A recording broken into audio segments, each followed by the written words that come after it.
Snow Racer 32, what's up? How you doing?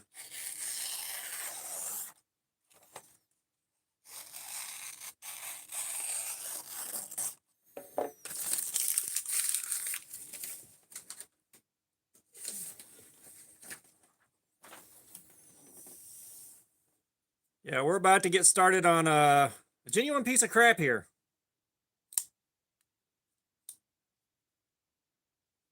Hang on, let me see if I can read this here.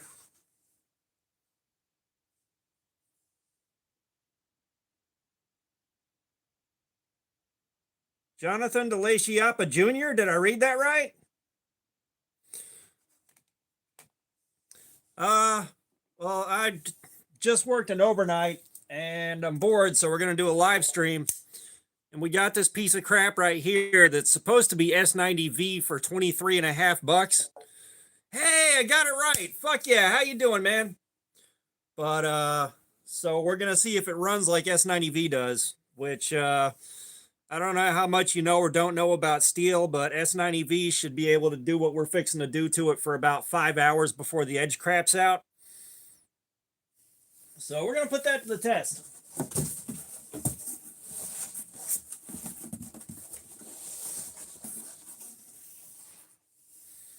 But yeah,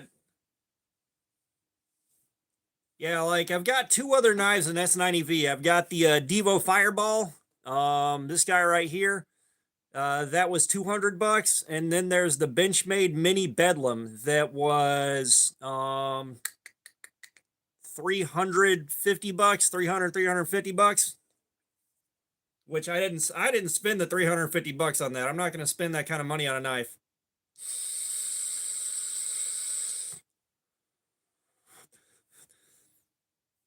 Not unless you're talking about like the perfect knife. Around the cabin, what's up? How you doing?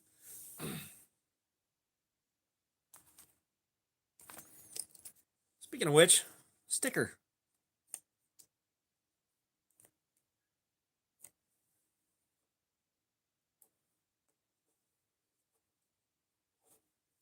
There we go. So maybe if the guys from NAFS ever swing by and see this, they'll see a NAF sticker on the table.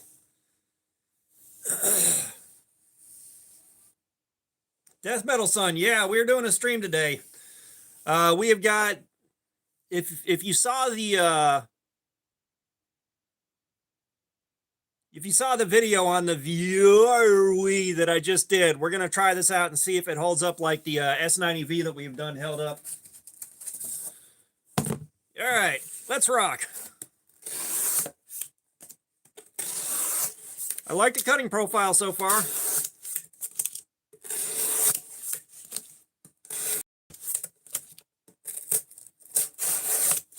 It's a shame the detent on this thing is so bad.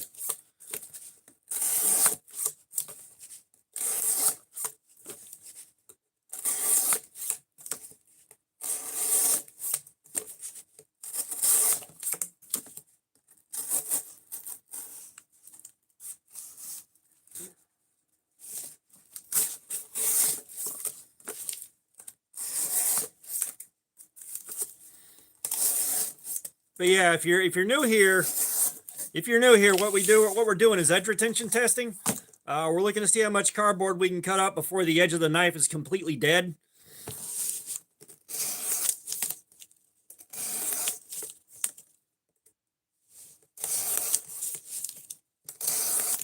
You out of here, Jonathan? All right, I appreciate you dropping by, man. Which I gotta say, it's got the tall flat grind, which I really like on my knives. So it's got that going for it. It's just a shame. Like, look at this. Preload.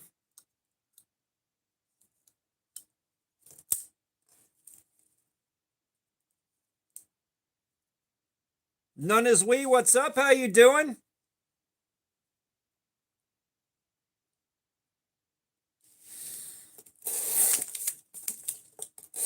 Yeah, Death Metal Son, like, and normally, hey, beautiful.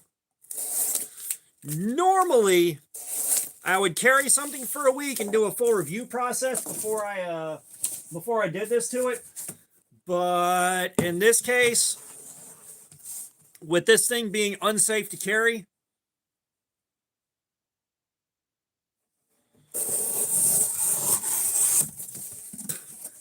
with the detent making it unsafe, I'm not carrying it and reviewing it.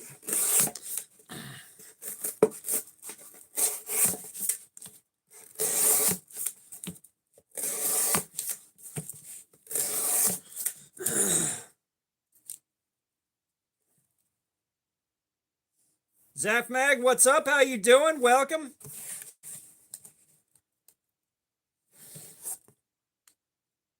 Okay, so this is how weak the detent is. Like, there's virtually no detent on this whatsoever. It's not going to stay closed in my pocket, or at least I'm not confident that it's going to stay closed in the pocket.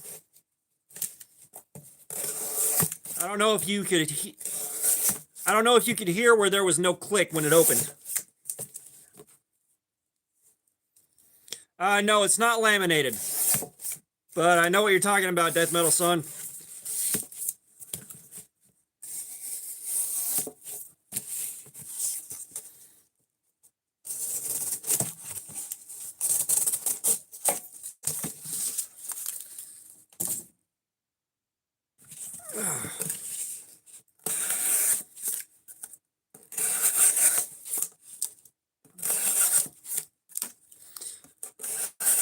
The retail price on this is $23.49. Is that Gluck, man? What's up? How you doing, man? I do have a K-bar, the space bar, the folding K-bar made for the United States Space Force. Philip B, what's up? How you doing? Carman Coaster, what's up? How you doing?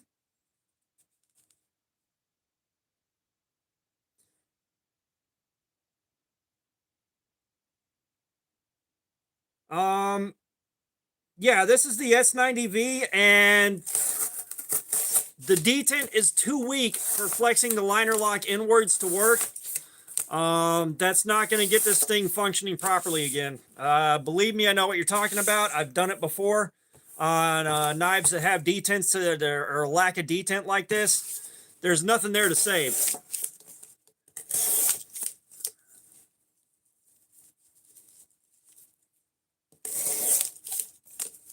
Oh, nice, GI.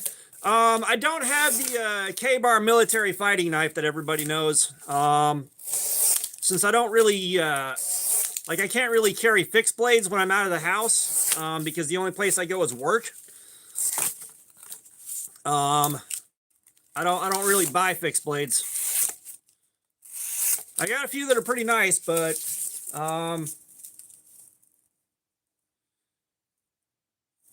so, yes, we did get the car running, and the reason we're cutting up the cardboard is we're doing edge retention testing. I want to see how much cardboard I can cut up with this thing before the edge is completely wrecked. But yes, the car is running.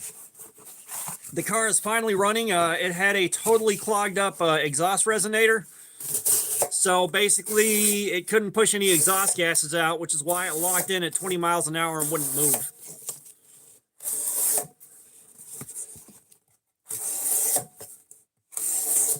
Which we caught, basically, we caught a brake on that. It's just not the brake I was hoping we'd catch. You know, not to sound ungrateful.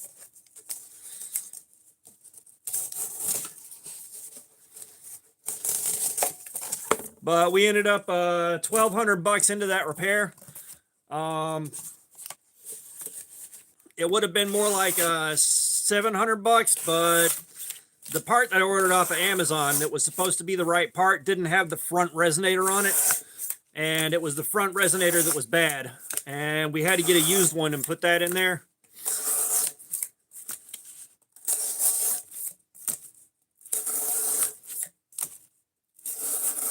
It was an ordeal. And I still got the resonator I bought off Amazon to return. I got to get that return label printed out.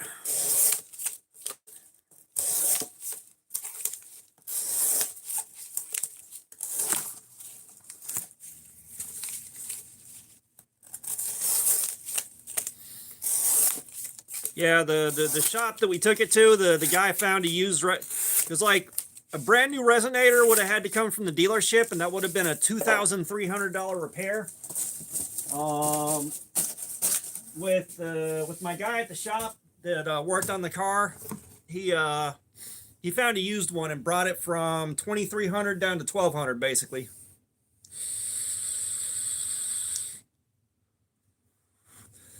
That's what I was saying. We caught a break. It's just not the break that I had hoped for.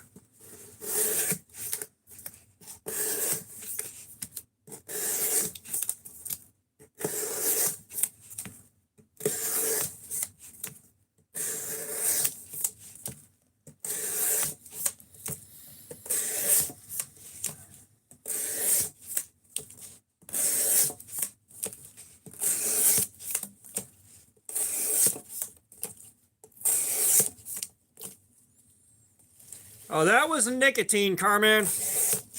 That was nicotine, my dude.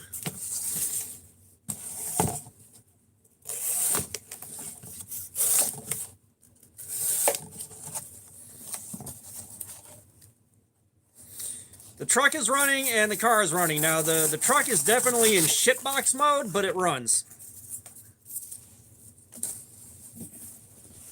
The truck's just got the check engine light that won't go off. Inverted, I don't really think it's S90V, but I am curious. And again, since I can't carry this thing safely, we're just getting a bonus live stream out of it.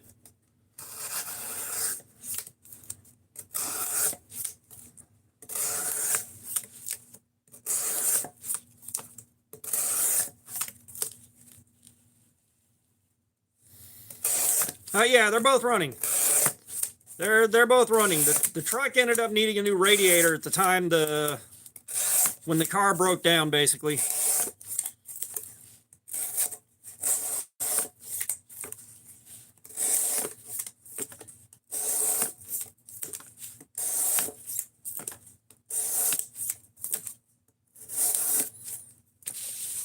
Man, it is a damn shame that this thing is not safe to carry. I like the way it's cutting.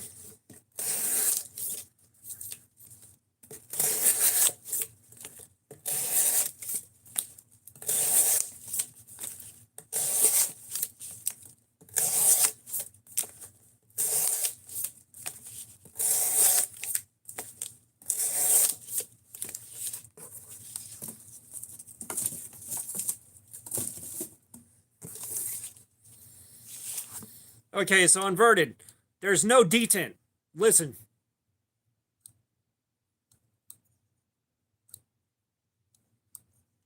Try to preload this thing. Arthur, what's up? How you doing? Derek Miller, what's up? How you doing? And unfortunately, the detent is too non-existent to try flexing the liner lock in. And trust me, that was the first thing I thought about, but yeah, I 100% do not trust this thing to stay closed in my pocket. And I've carried some stuff I felt weird about.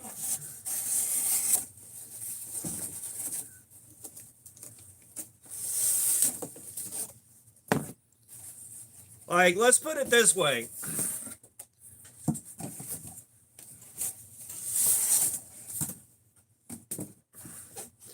For me to not try to milk every last bit of content I can out of a knife that I paid for, something's wrong. Something's wrong.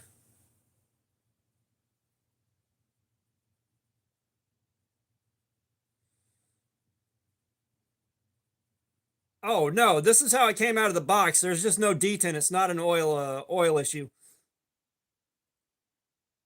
Ty Toosties, what's up? How you doing? I'm not a huge fan of assisted knives. Just a guest, what's up?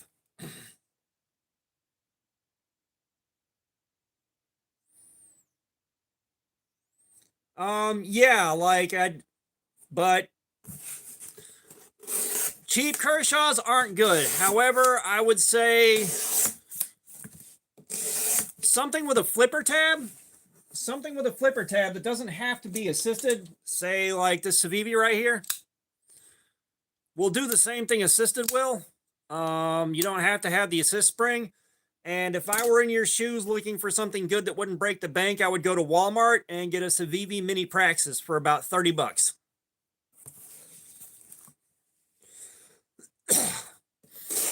But no, cleaning this won't help. If it was stuck and it was sticking real bad, then cleaning it might help. But the not sticking and not doing anything is not a cleaning issue. Like, this thing's brand new.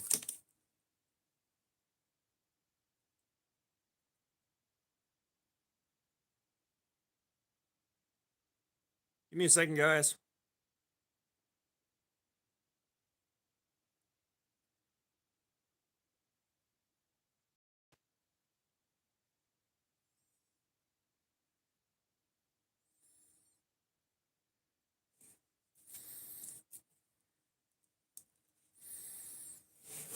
So assisted, we got an auto right here.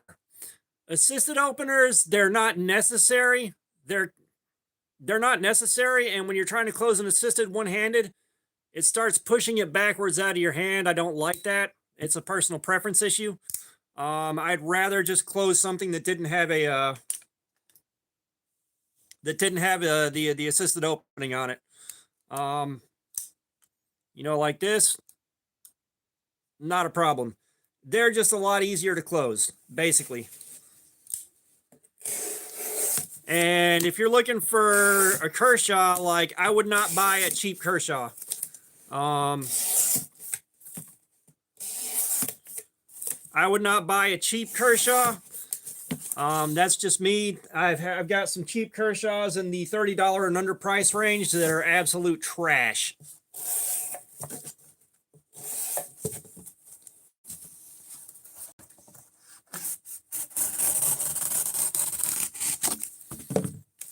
Yeah, if you go on Amazon and you look at a Civivi and Kaiser, those two specifically. Aiden, what's up? But if you look at Kaiser and you look at Civivi on Amazon, you can find a lot of killer options for under 50 bucks. I've got a Kaiser Aegis on the way in that I spent 44 bucks for, or it might have been 41 or 42 bucks for. Looks like it's going to be a really damn good knife. And even better, it's a special holiday edition.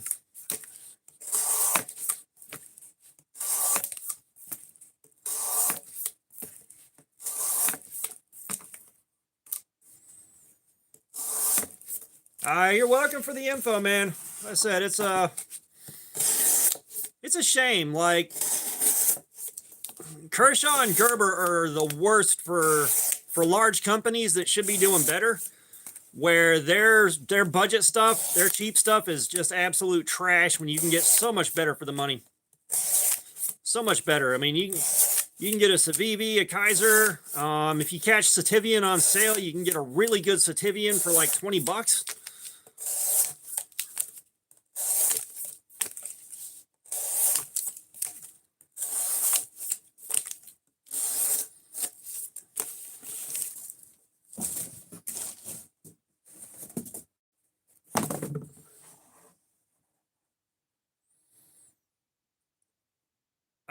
Quino, I don't really have a whole lot of information to offer you on fixed blade knives.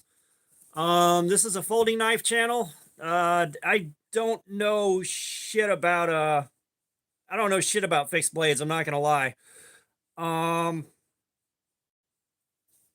Okay, old timers. So I've got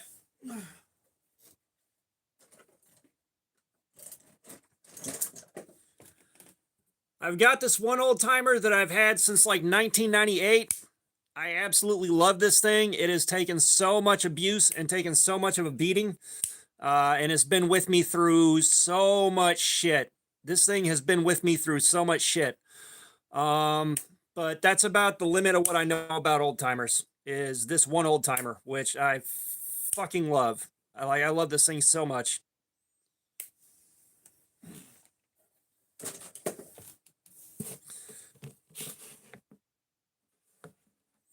Around the Cabin is asking the questions I was about to ask. Like, what are you trying to do with the fixed blade? Survival, tactical, general day-to-day use? Because you got guys in the chat here that know a lot more than I do about it.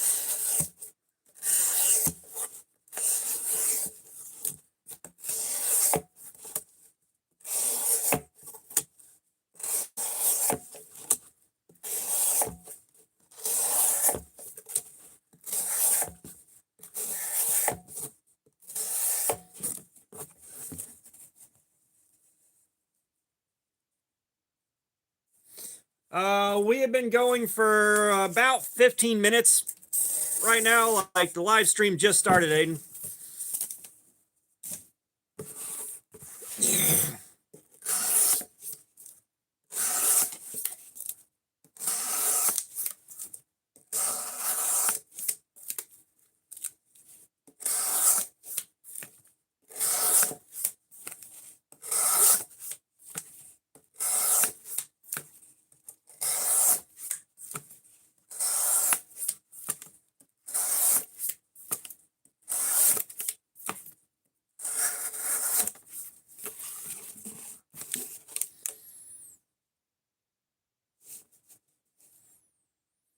So there are plenty of stainless fixed blades that you don't have to worry about keeping clean. I mean, this guy right here was in my basement when I lost air conditioning for a month, like last August. Nothing, no rust, no nothing. Like, there are plenty of fixed blade stainless steels. It's the like when you know you have a carbon steel or a semi-stainless, that's when you really need to watch out for the rust on them. Then you got to do your maintenance.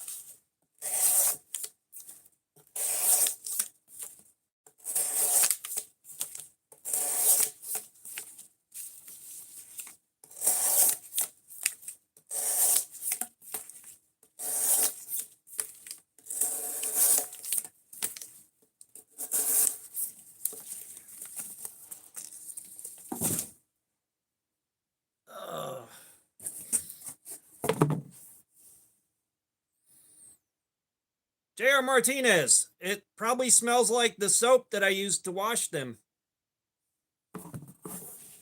Nathan T, what's up? How you doing, man? Welcome. That being said, though, I'll put socks on for $2.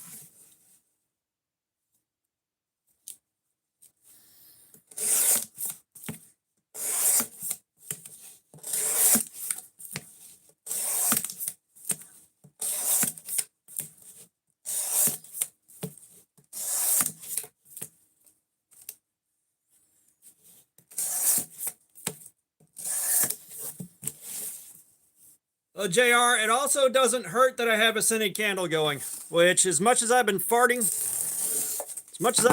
my entire ass out, that candle's fighting for its life. Yep, $2 socks.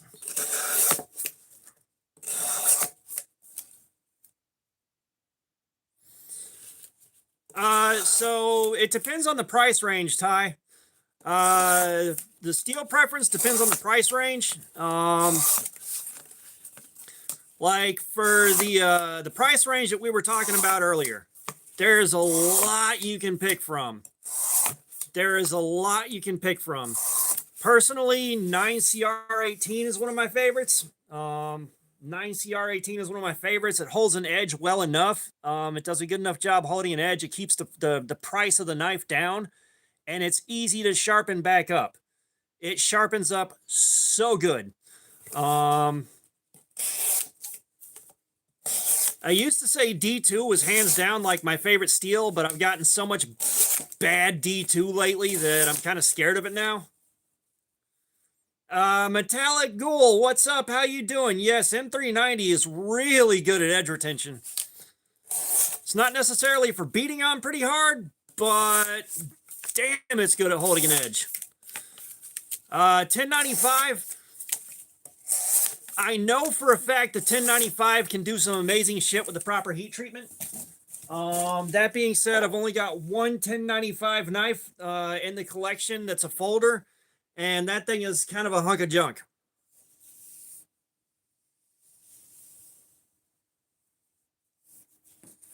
So I don't have a lot of hands-on experience test driving the 1095, especially not doing this. We just did that 1095 and it was kind of crappy.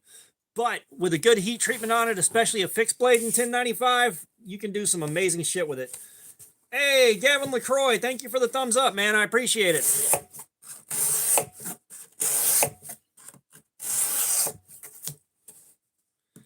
Hey, Woodinator, what's up? How you doing? J1W, what's up? How you doing?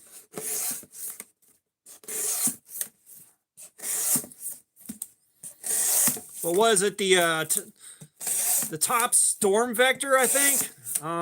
When Dutch Bushcraft Knives wailed on that thing and did destructive testing, my God, that thing held up good.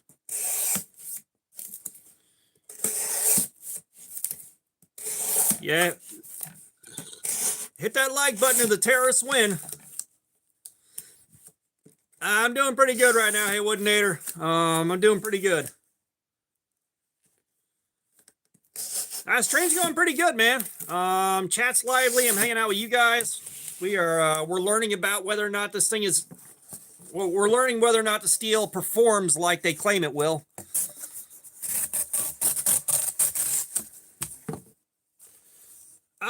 I watch Joe X once in a while. I haven't watched any of his videos recently. The one problem with Joe X is, yeah, Damascus is some cool stuff as long as you got good steel in your Damascus. As long as you got good steel and a good heat treatment, Damascus is fantastic. Gotcha, Metallic Ghoul. But the thing with Joe X is when he's doing these 30, 45-minute videos that are identical to the last video and the one before that and the one before that, it's like, okay, I've seen this before. I can usually look at how long the video is and tell exactly what the knife did and pretty much exactly where it failed. It's like, all right. Now, I haven't watched anything lately, just because when you do a YouTube channel like this, when you're doing a knife channel, ooh, nice, hey, Woodinator. But when you do a knife-centered YouTube channel like this, and you're going through, carrying, doing reviews, doing videos, all that stuff, it gets real hard to watch yet more knife content on YouTube. Like, the only time I watch another knife channel is if they have something in the thumbnail that really grabs my attention, or they got, like, something really, really that looks like it's going to be a real banger for 25 or 30 bucks that they're reviewing. And I'll tell you right now, a lot of channels don't do reviews or even necessarily unboxings on stuff that's that cheap. They're going for the stuff that's going to draw clicks, and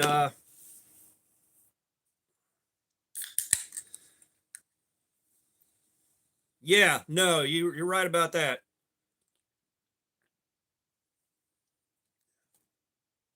But you know, they're focusing on what they got sent by the companies they're doing the unboxings for, or what's going to get clicks. And by tiger fangs, do you mean karambits? Karambits are cool, but I don't have a use for them.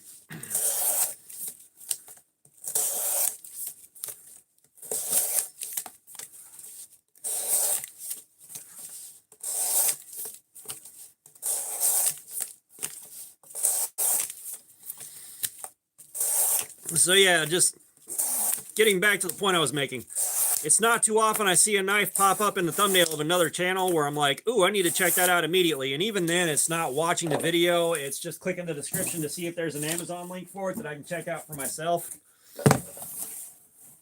And it's no offense to anybody else. Like, there are channels that I genuinely like and guys that I genuinely like that have their channels.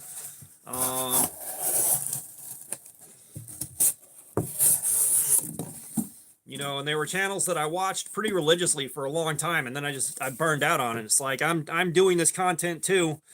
That's all my free time is right now.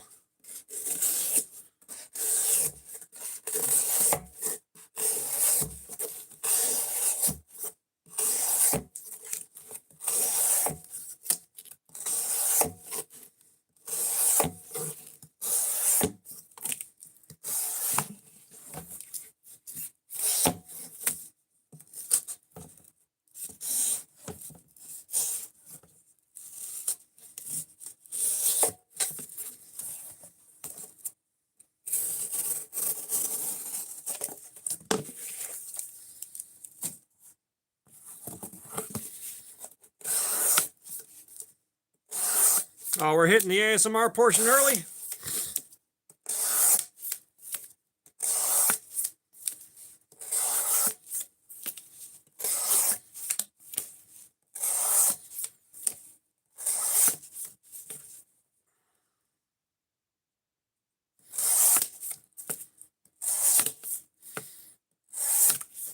I gotta tell you, I love the way this thing cuts. I love the way this thing cuts, man. This flat grind is so damn nice on this thing. All right, J1W, have a good one. I appreciate you dropping by, man.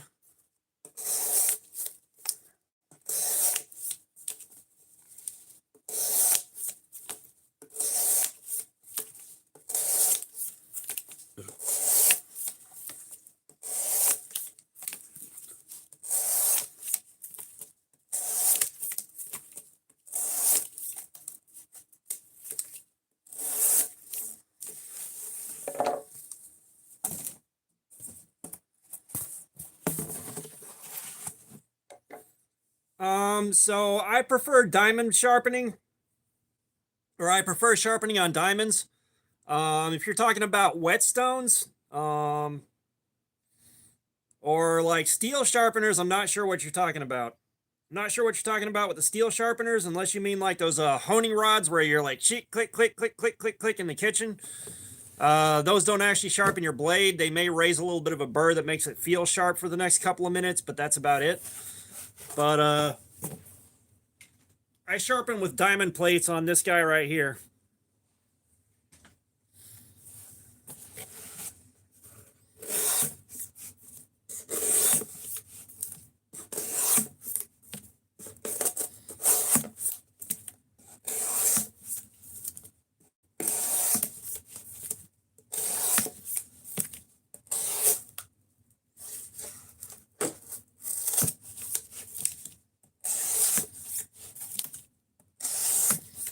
Like if you hang out until the edge is all fuckered up, we are going to sharpen it. If the edge goes as fast as I think it will, we're going to sharpen it and go back in on it again and see how the new edge does.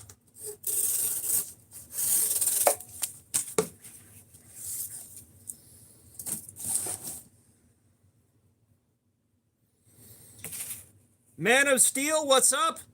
Okay, so this knife was $23.49, and they claim they claim that it's S90V.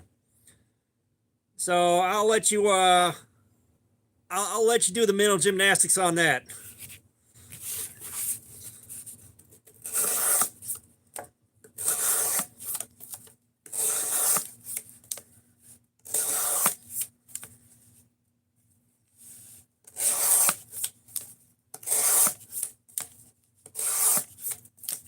And I'd love to carry this thing and do a full review on it, but there's no detent.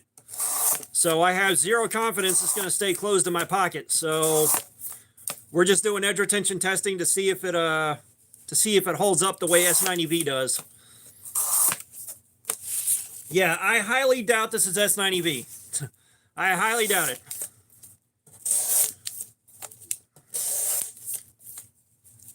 But we're 30 minutes in, and it's still going, so it's better than I thought it was gonna be.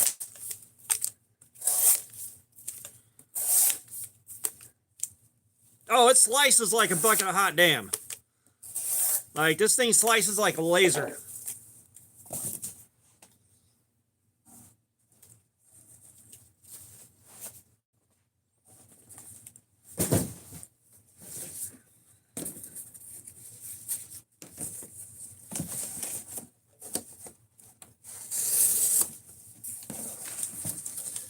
And the thing is, if it works well, I'm going to be even more upset that the detent on this is trash. Jacob Humphreys, what's up? How you doing? The handle comfort so far is good, but we're only 30 minutes in. But the handle does feel good.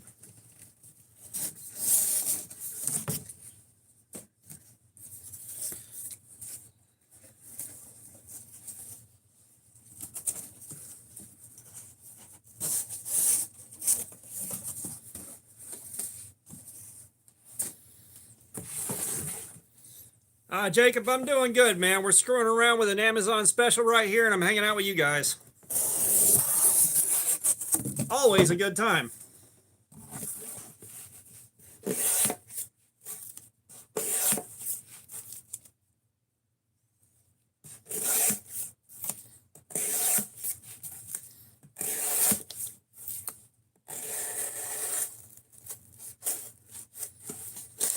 Well, hey, Woodinator, we're going to find out about this handle.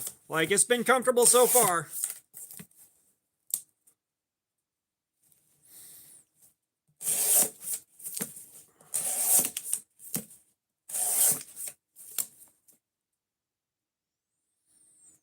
Yeah, Death Metal Son, I'm definitely wondering about that myself. Now, that being said, I may end up returning it after I'm through with this testing.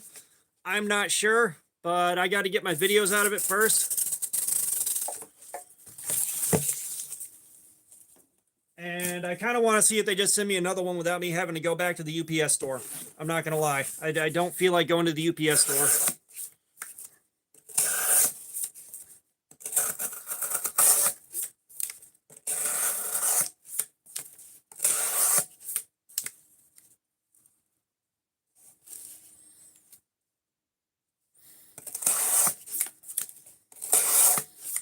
Yeah, if you notice, yeah, around the cabin, I've got a feeling this might be like some of the other knives I got where it's just baked into the knife.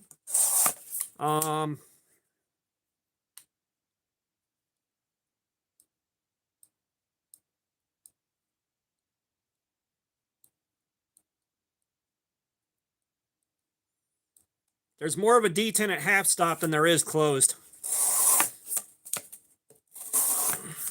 But, yeah, I'm definitely wondering whether it's just this one bad unit. But, yeah, the Valor is definitely not something I'd be super worried about. If you notice, I haven't done a million Ozark Trail videos this year. Kind of burned out on it.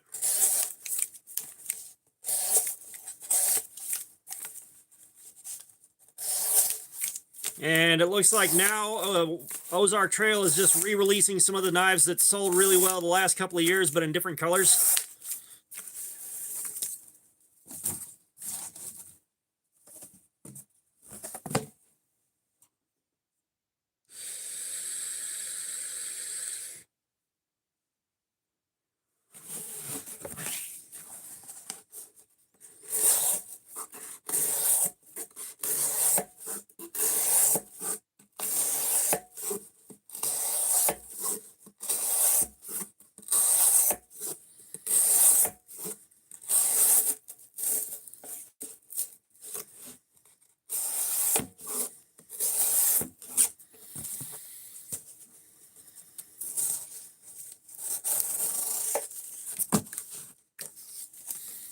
Yeah, well, I mean, the reason that I do the Ozark Trail videos is honestly, at first I was excited about them because I got like the first video on YouTube up on a couple of them. Like I was there to get the very first video on YouTube up on a couple of them. But, you know, the Ozark Trail videos, they do good numbers. They do good numbers. They get like a lot of views. They get a lot of new subs. They do a lot of good for the channel. But I am so tired of them.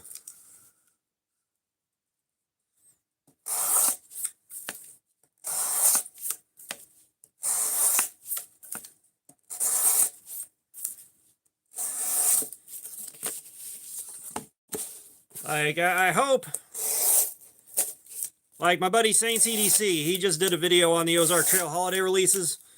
I'm hoping it does good numbers for him. But I am so tired of the Ozark Trails right now.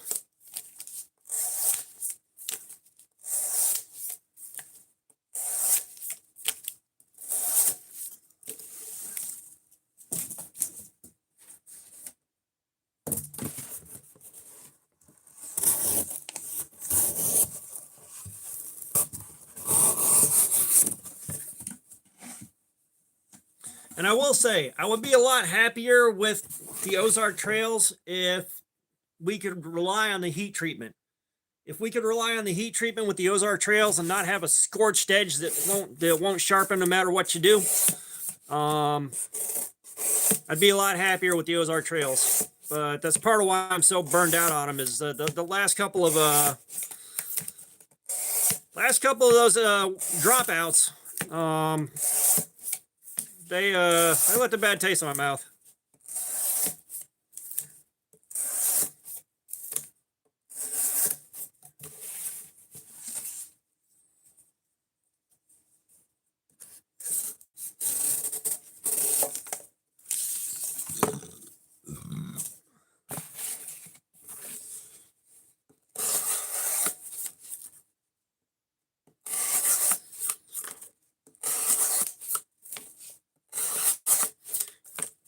Tusk, what's up? How you doing, man? Well, it's not so much that the heat treatment is so hit or miss. It's that there's so much miss in that hit or miss. You know, you can't confidently say, "Oh, I got a dud. I'm going to return it and exchange it," and then I'm not going to. You know, exchanging it is not even close to guaranteed to solve the problem that you got a bad heat treatment. You're probably going to wind up getting another bad heat treatment, and then you'll find like the small batch that had the good heat treatment in fucking Kalamazoo or some shit.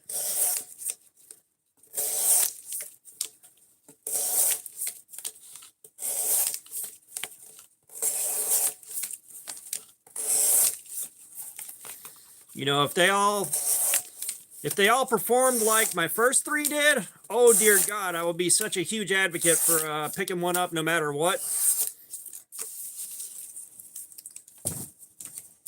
But they didn't.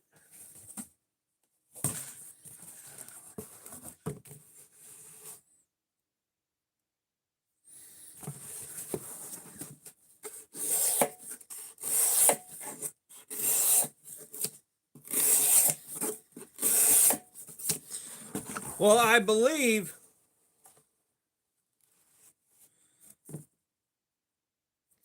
oh yeah, Joe, what is it? YouTube has decided now they show your original screen name, not whatever you go by now. But I believe Ozark Trail is made by the same OEM as Mossy Oak.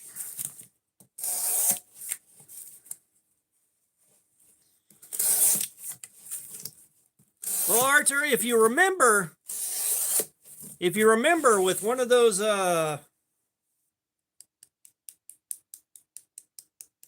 Ozark Trails, we ground away half of the fucking blade trying to get down to good steel, and we still couldn't get to good steel on it. Half of that blade got ground away. Come on.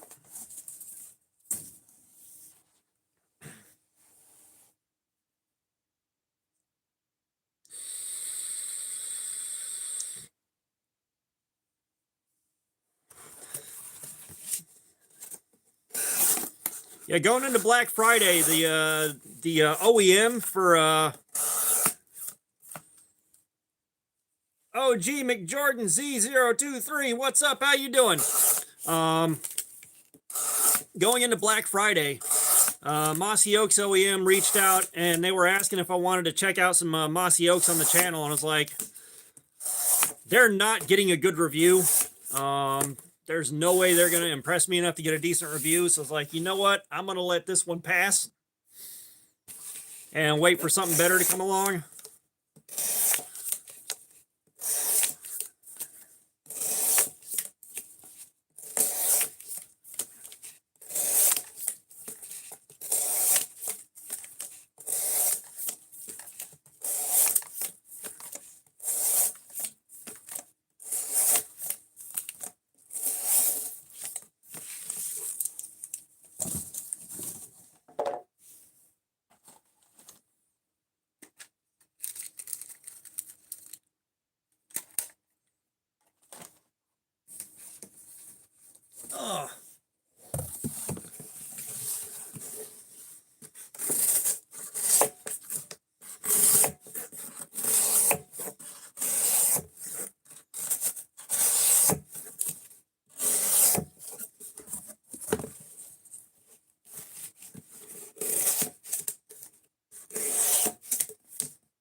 which surprisingly, kind of surprising, I haven't had more guys reach out and ask if I wanted to review stuff for them for the run up to Black Friday and Christmas. Kind of surprised.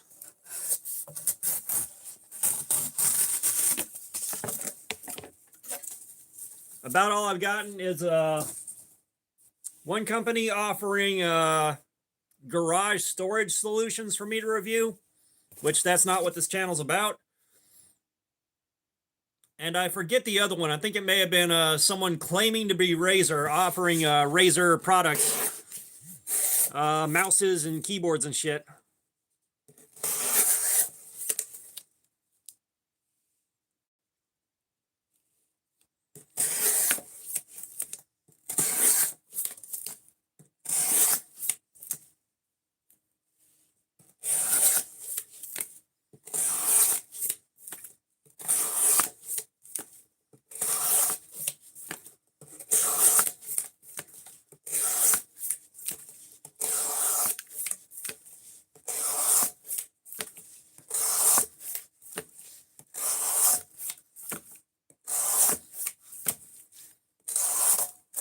You know, which is kind of, again, I like free stuff. By no means, don't get me wrong. You know, I like free stuff, but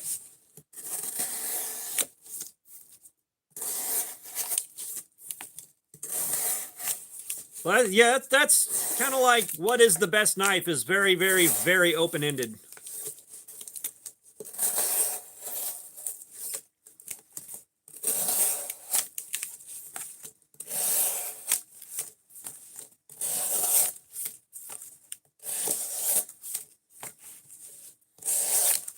But yeah, I like free stuff.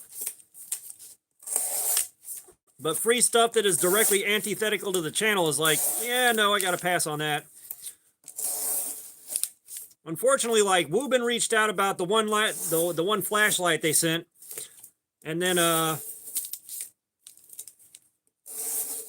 they kept hitting me up looking for sales numbers on it, and because this channel doesn't generate the kind of traffic needed to generate a lot of sales, there may have been like one or two that sold off the back of the video and the links that I put.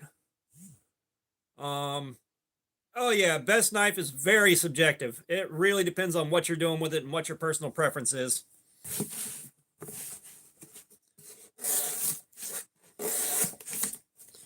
But yeah, like they reached out to me and they're like, all right,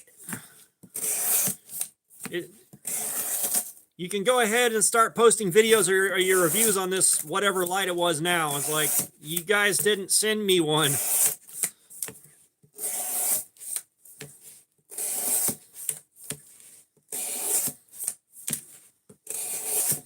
So I wouldn't mind checking out another flashlight. I've been itching for a new flashlight.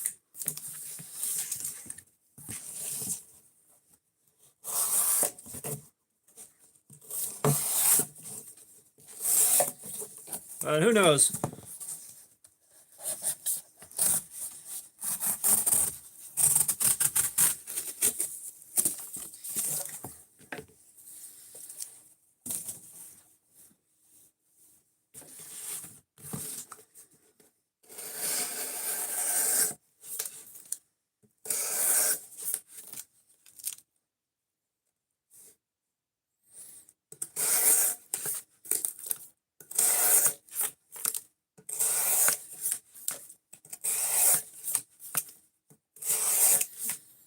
Yeah, what I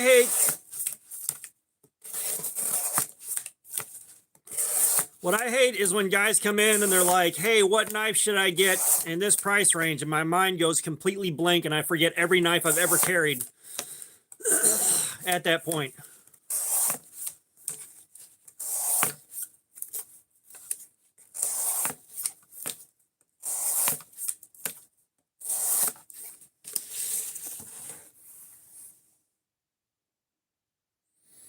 Yo, SwissTech's doing some good things. SwissTech is doing some good things.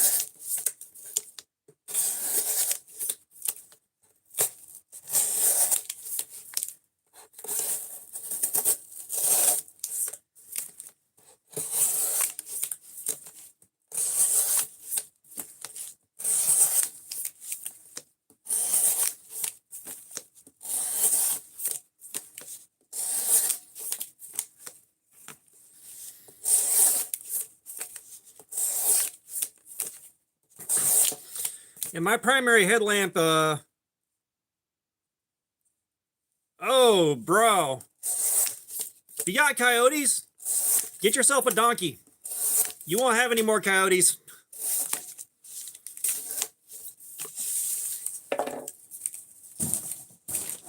Get yourself a donkey. They will solve your coyote problems.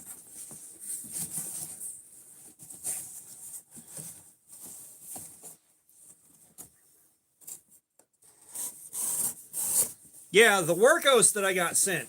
The Workos that I got sent, fucking love it.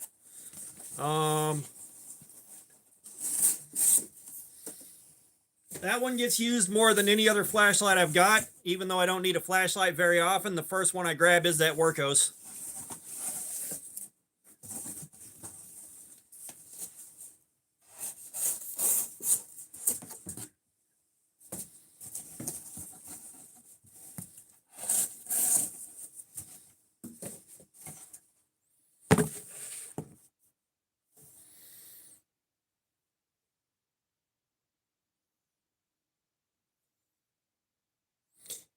Yeah, no, that's a sick dog is no good. But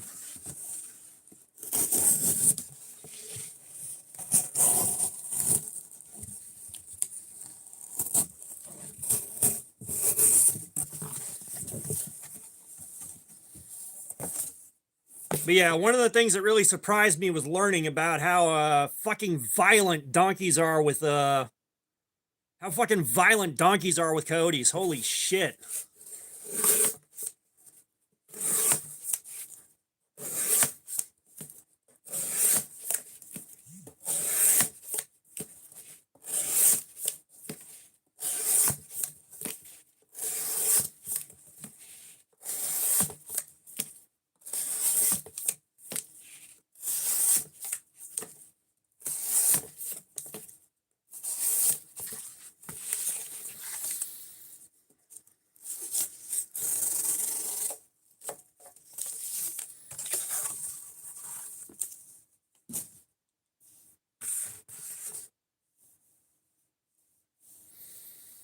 Yeah, and like I didn't know about the only war part of donkeys.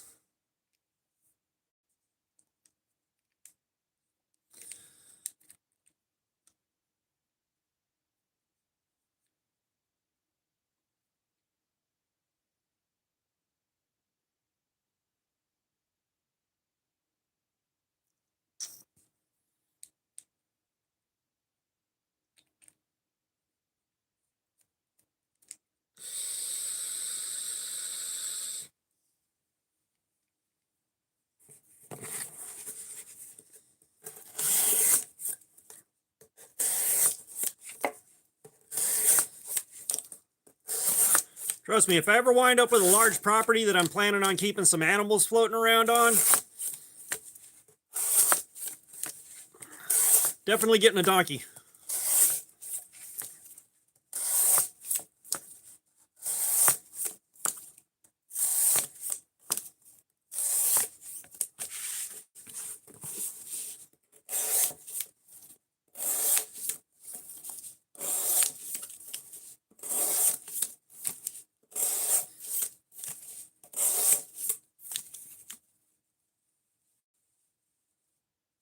Huh. Yeah, it is amazing what animals can do whenever they get that fight or flight kicked in.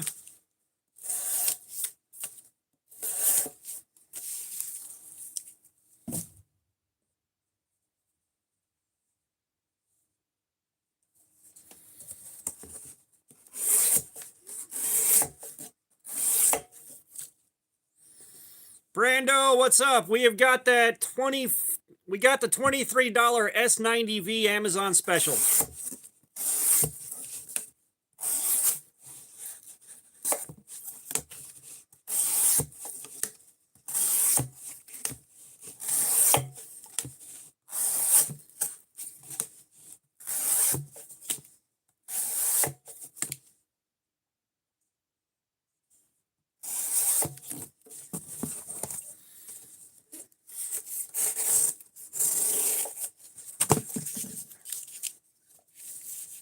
Harris Adam 82, what's up? How you doing, man? Welcome.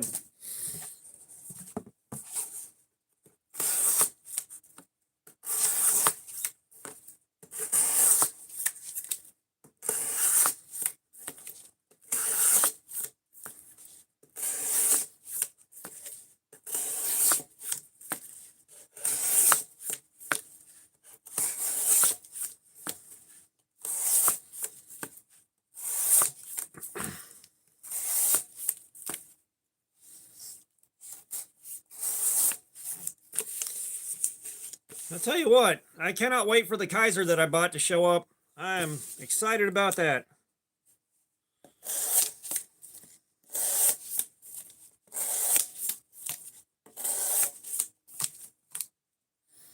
Ray, what's up? How you doing? Yeah, I would be amazed if this is a S90V. However, we have been cutting with it for almost an hour now, and it's still slicing like a laser.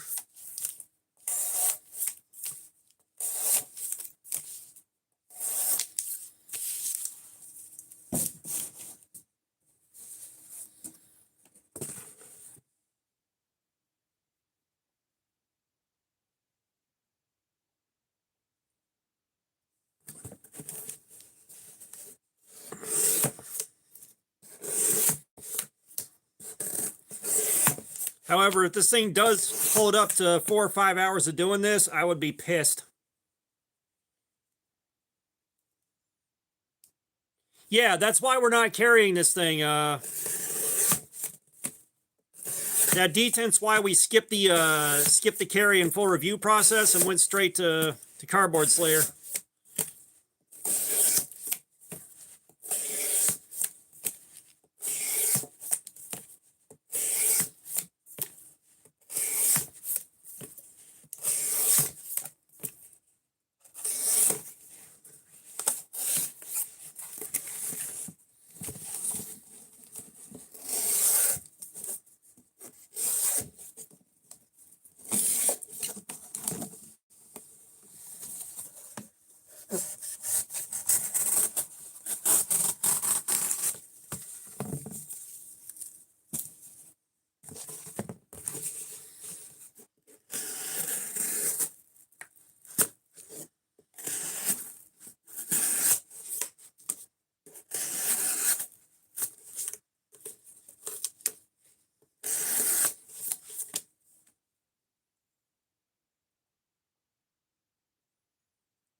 You know, I mean, the thing is without metallurgical testing, there's no telling what it actually is. Because it could be S90V poorly heat treated. It could be actually S90V that was bought off an overrun. Like, there's no telling.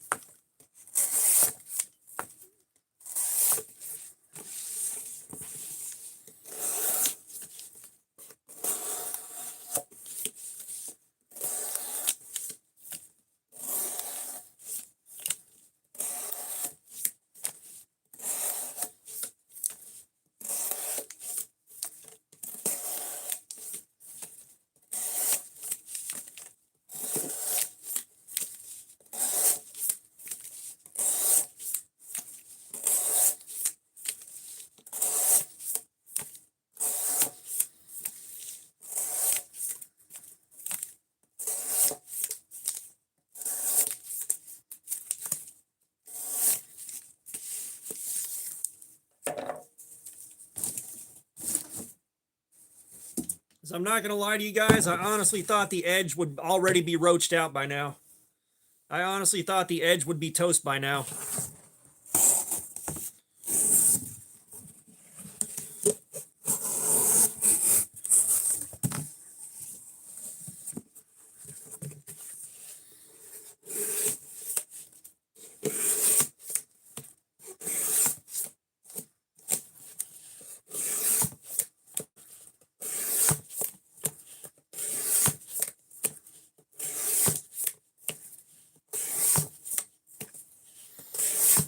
The last 2 times we done S90V, it went for 5 hours.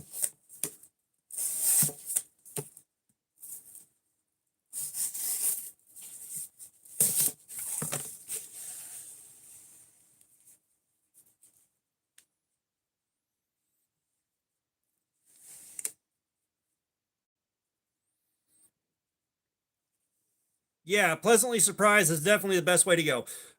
So Ray, there's not enough detent for moving the lock bar to make enough of a difference. Trust me, I've dealt with these things before.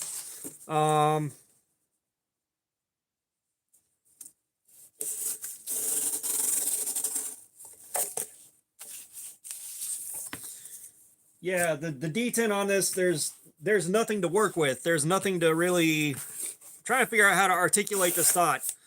It's too far gone. It's too far gone to make the detent strong enough to be safe. That's the best way to put it.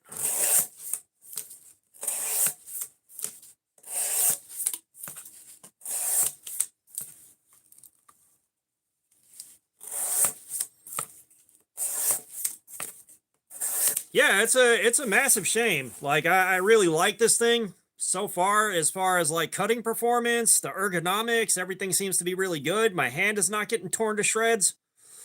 The blade is over 3 inches. Lord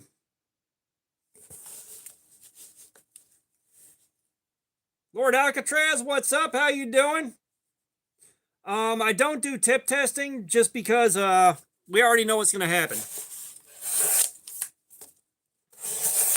We already know what's gonna happen. The tip is gonna snap on the first one.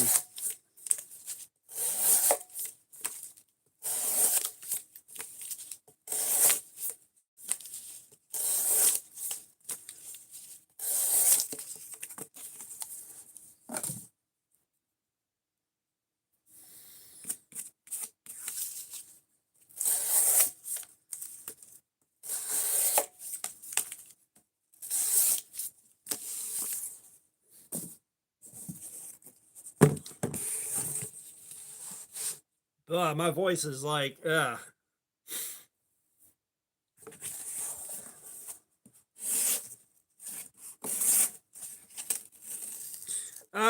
Lord Alcatraz. I have seen Cutlery Lover on YouTube. I used to watch a lot of his stuff, but he's kind of lost the plot and drifted away from cutlery.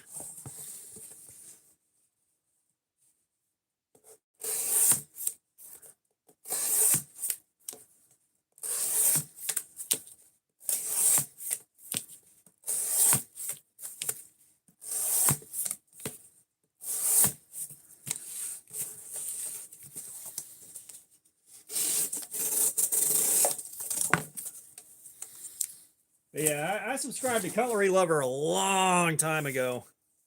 A long time ago.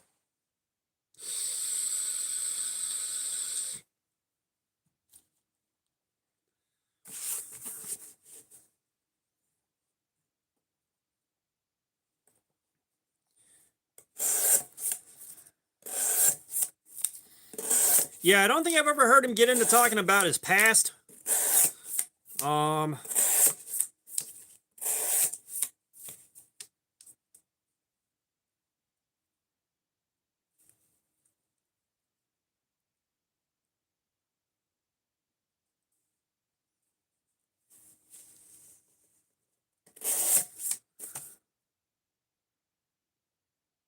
Yeah, Michael O, what's up? I don't know if I said hi to you or not.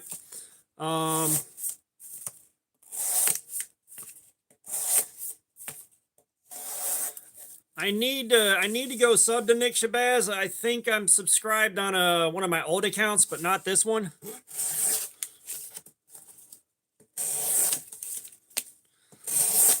But it's kind of, again, I was talking about it earlier, when you do a YouTube channel like this and it eats up so much of your time, it gets real hard to sit there and watch yet more knife content after doing everything that you do. You know, if someone has something that looks interesting in a thumbnail, then I'll click on the video and then click on the description to see if there's going to be an Amazon link or something to check out.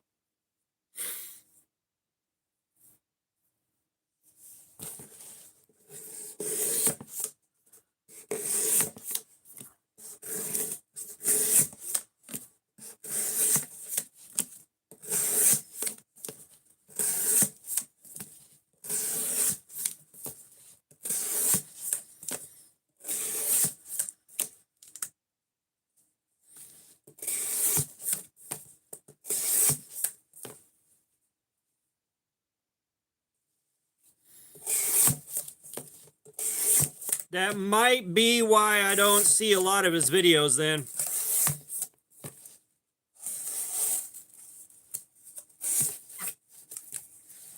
It's like Stassa23. Stassa23 is another guy that I like. But he doesn't upload all that often either.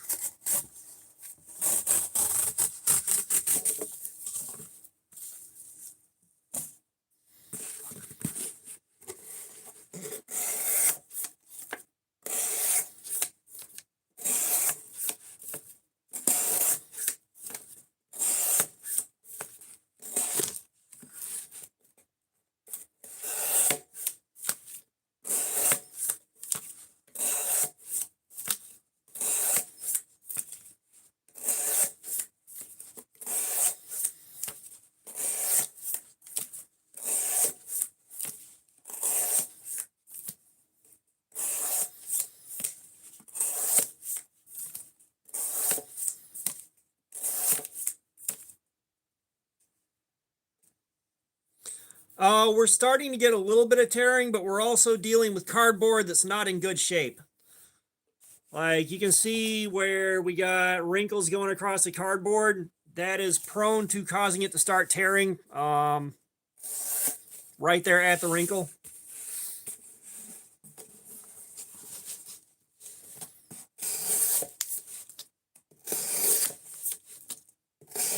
Brando, didn't you give your dad the wording?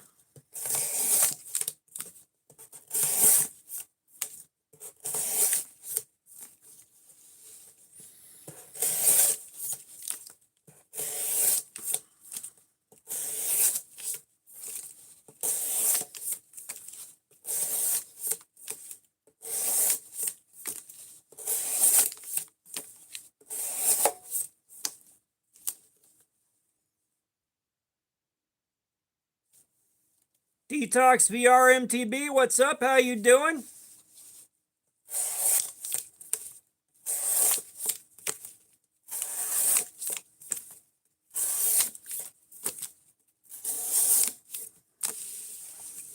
Tanner 6347, what's up? How you doing? All right, we're at the end of the first hour.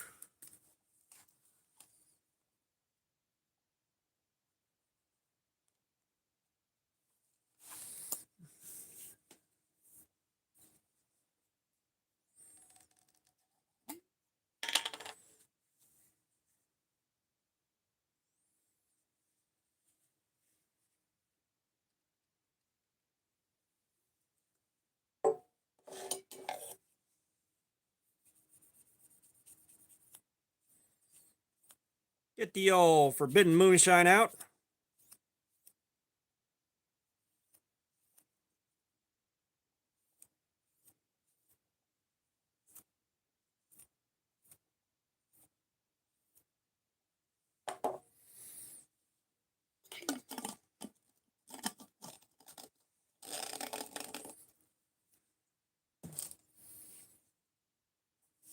Yeah, we normally shoot to see if we can hit 100 likes over the course of a live stream, which this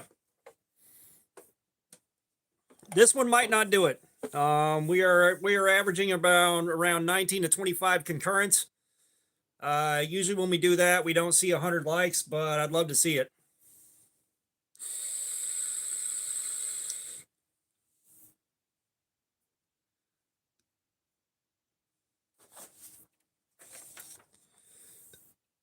Okay.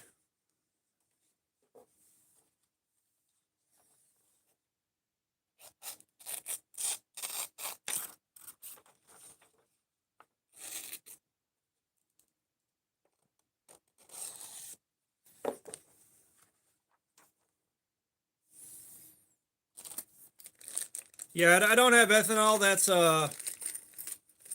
acetone. Speaking of which, I need to see if I can buy more.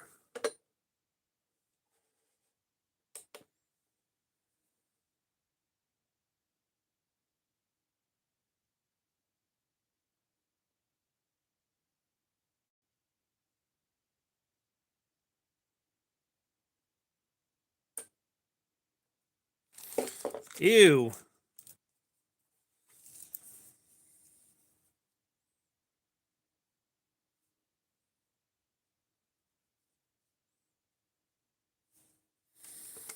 The fact that we hit a 534 right there already, going from a 211, is not good. I think now we're starting to see where it ain't going to hold up.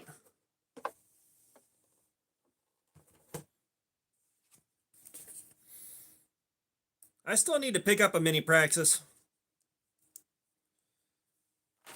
I will at some point here.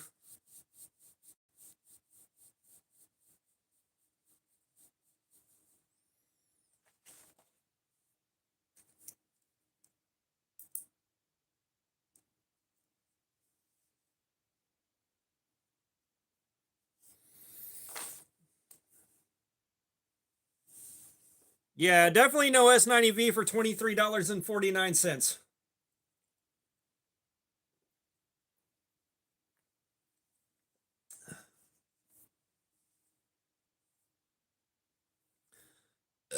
Yeah, it's supposed to be S90V. But that's also like Temu knives for $7 that are marked as M390. Yeah, I doubt that.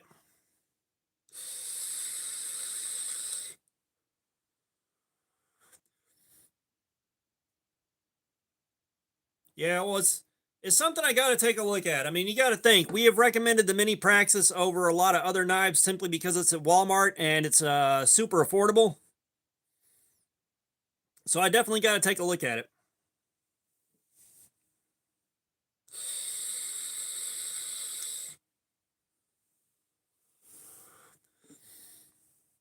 All right, we'll give it about 5 minutes and then we're going to start cutting again.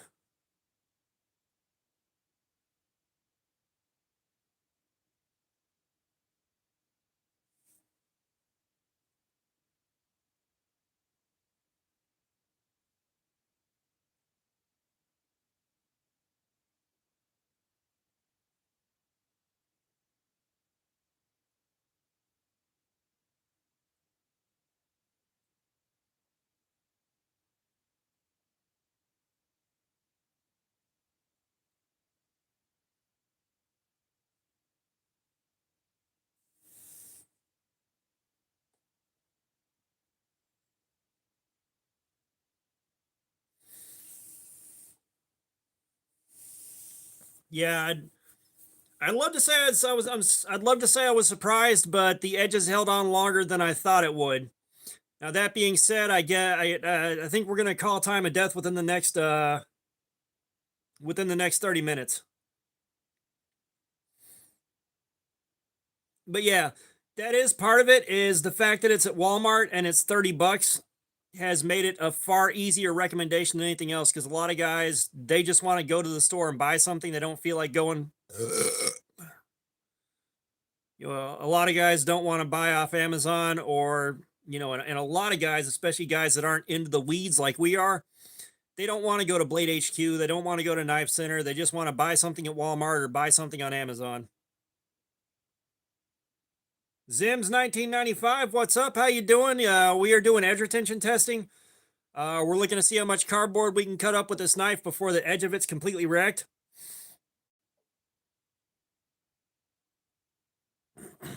So I think within the next 30 minutes, this edge is going to be completely crapped out. The steel in this is not good.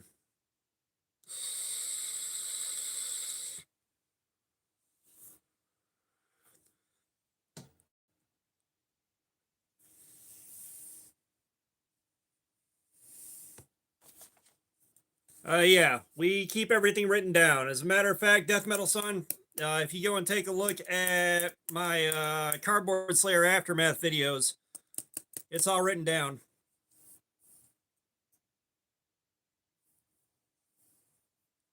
Oh no, this one isn't from Walmart.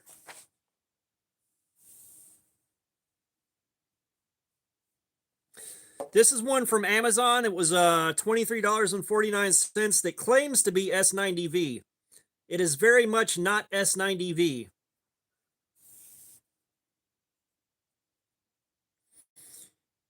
Yeah, Michael, I got 3 Ozark Trail Axis locks, the $10 ones that are fucking amazing. But I also got those right when they first showed up at Walmart, and I got the very first video up on YouTube about them, the very first long form video. after that run, they turned to shit.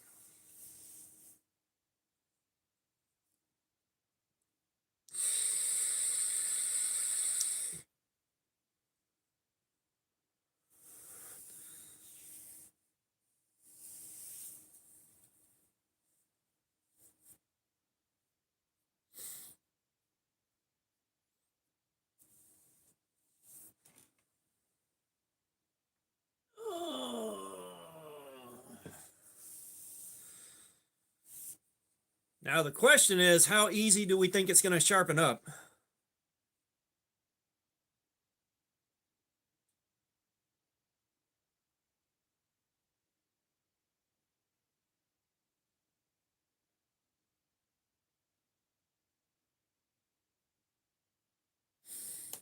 All right, back at it.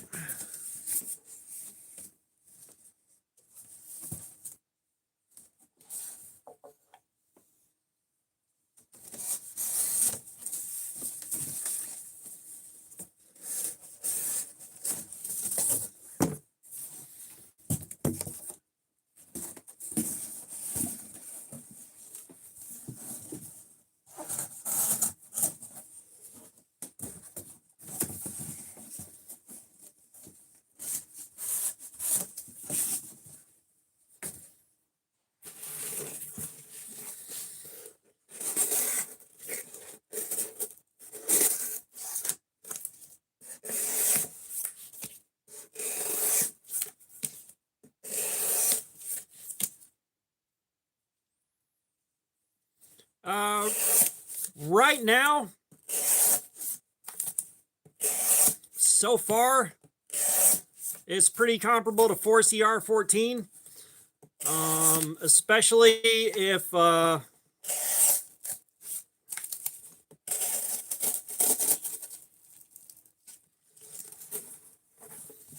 like that is definitely no bueno.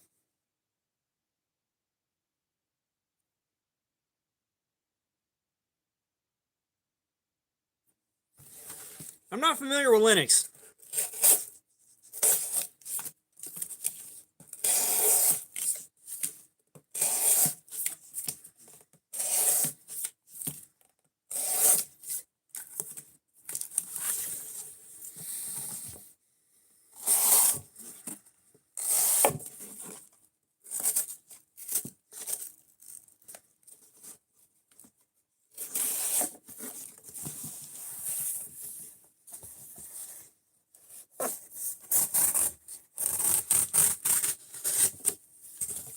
Oh, okay.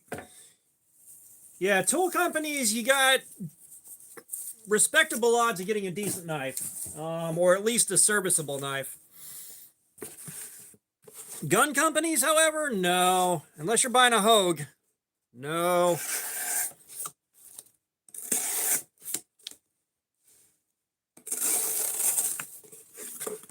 Yeah, that ain't good.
Yeah, there it is.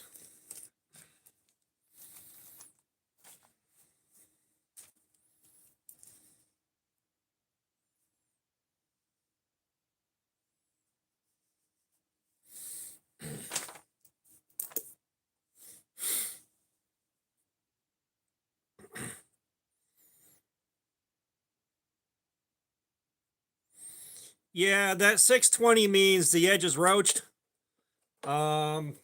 I believe we're looking at 1 hour.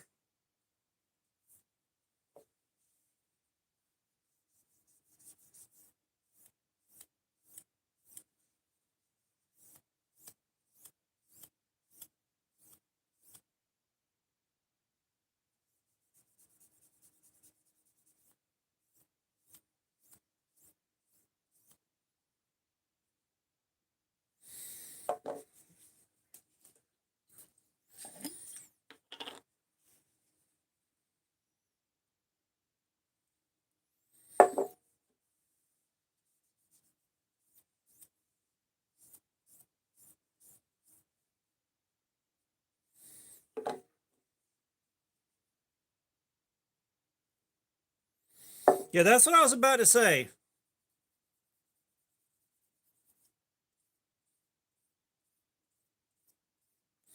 This is directly comparable to 3CR13.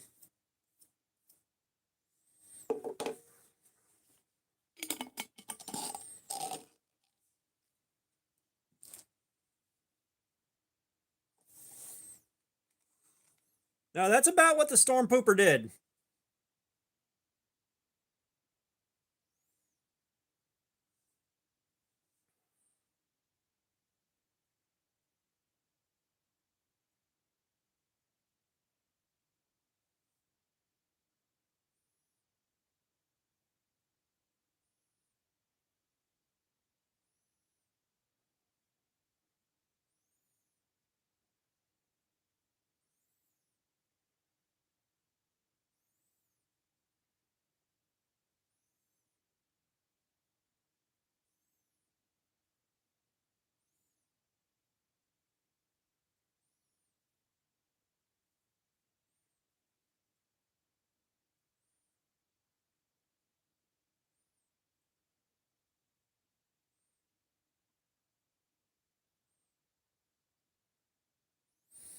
Yeah, I'm gonna have to go to Home Depot to get more acetone.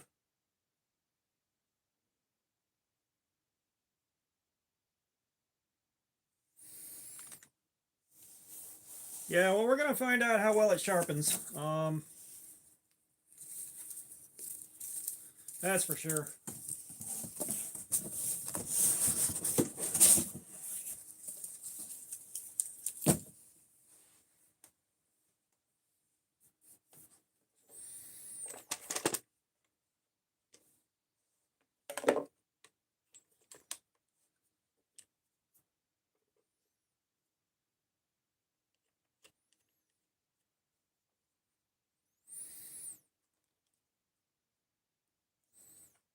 No, I like buying my acetone straight up gallon.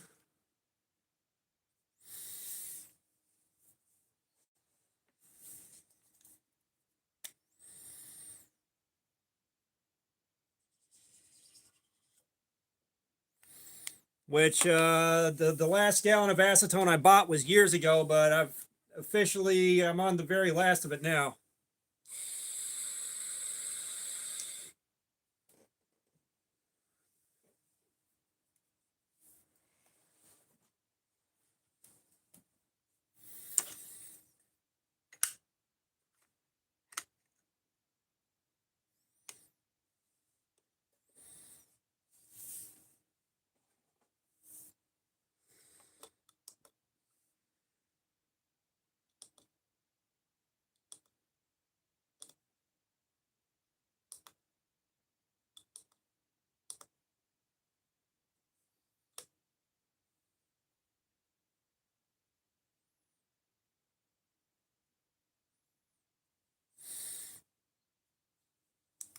We're going to do a nice crispy 18 degrees per side on this.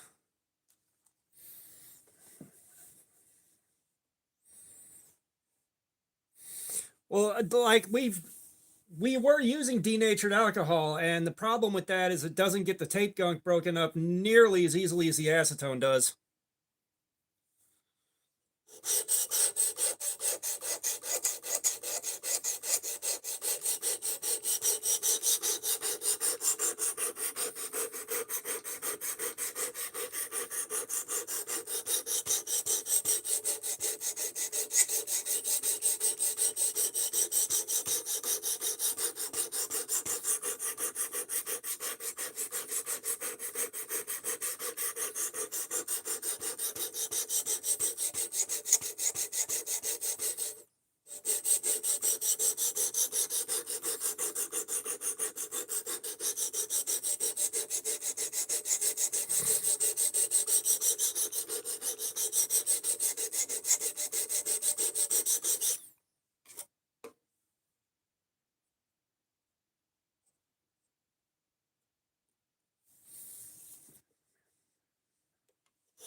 Is that Polish wadding?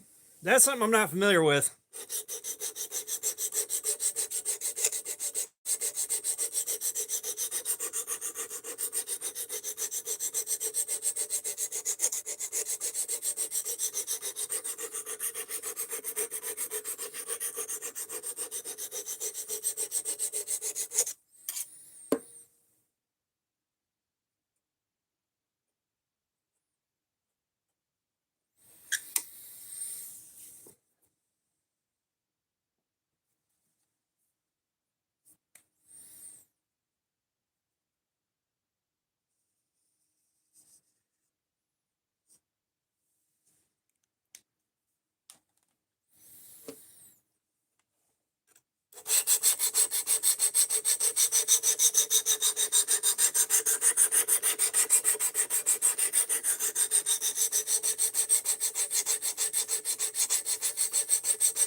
Oh, okay, polish wadding. Yeah, that's something I haven't heard of before. So yeah, and I need to go get another gallon of acetone.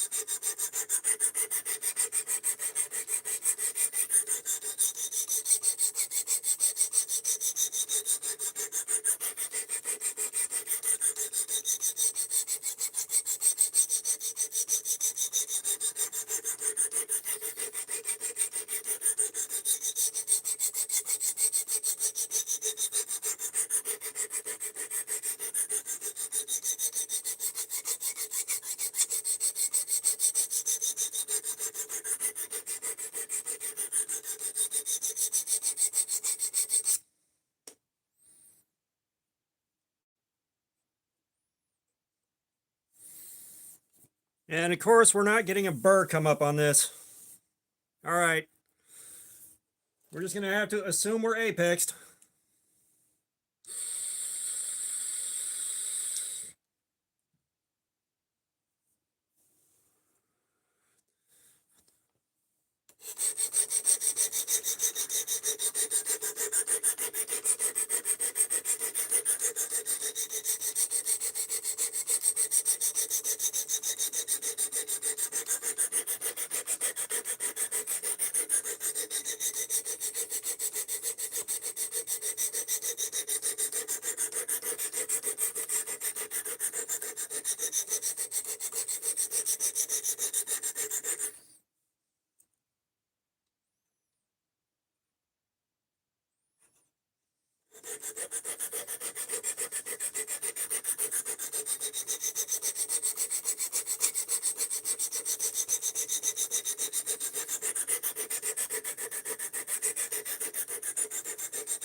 No, Aiden, just 1 hour. 1 hour.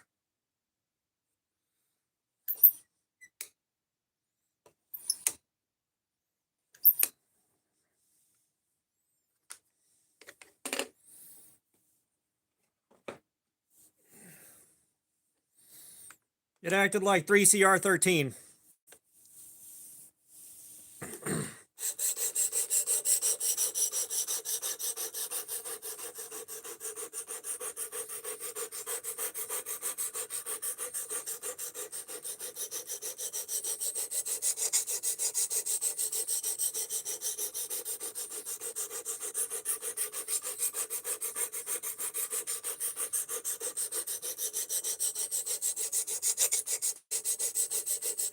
Yes, Aiden, it feels very, very gummy and sticky on the stones.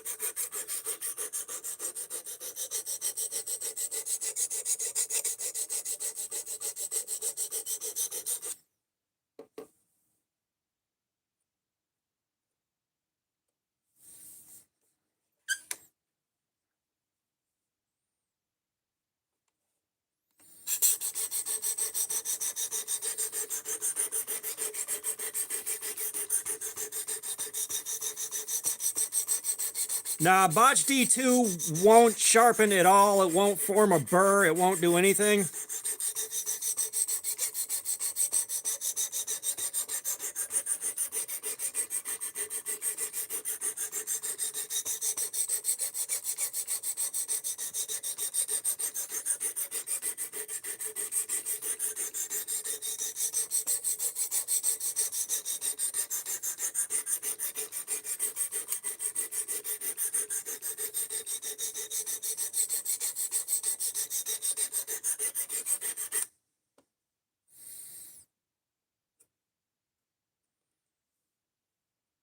Personally, I think it's 3CR13 with S90V lasered onto it.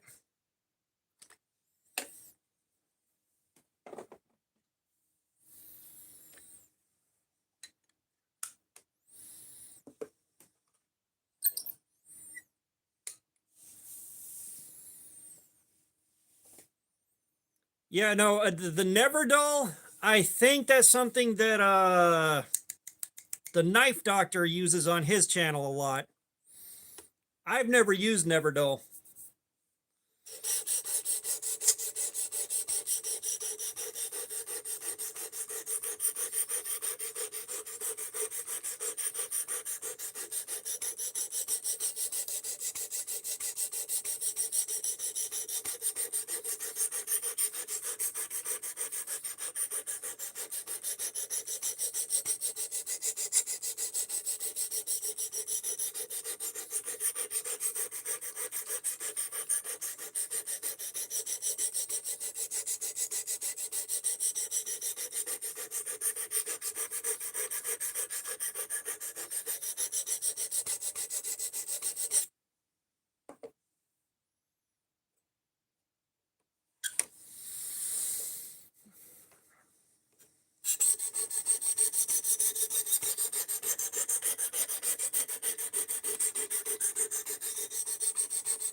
Yeah, I'll have to take a look and see if I can find some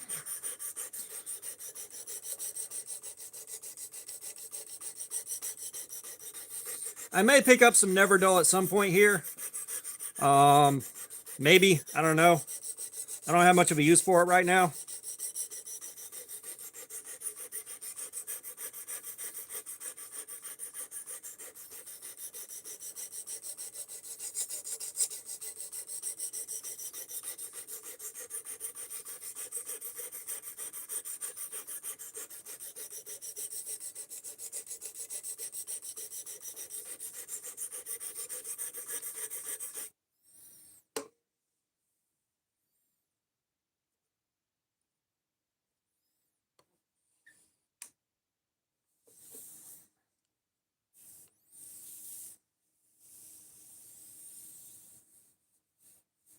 Oh, nice, dude. Yeah, it's really cool getting pieces of history like that.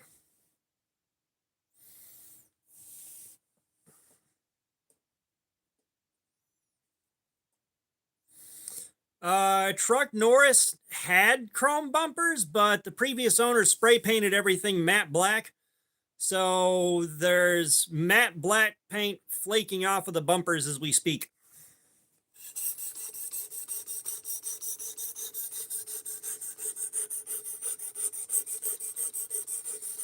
But that bad paint job turned a $10,000 truck into a $6,000 truck.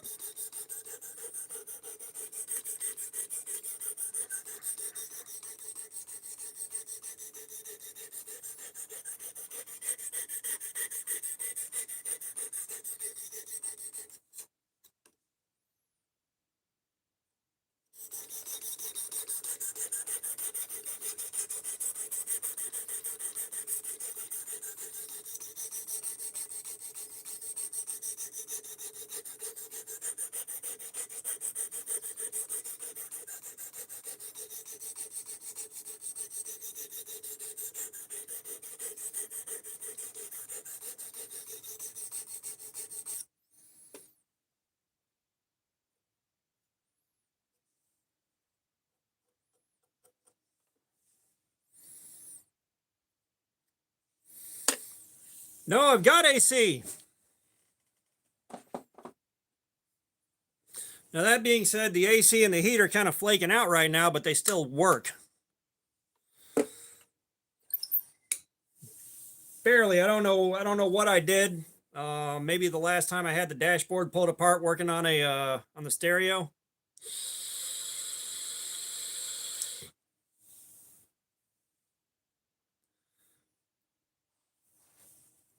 Smokey the Stone, what's up? How you doing?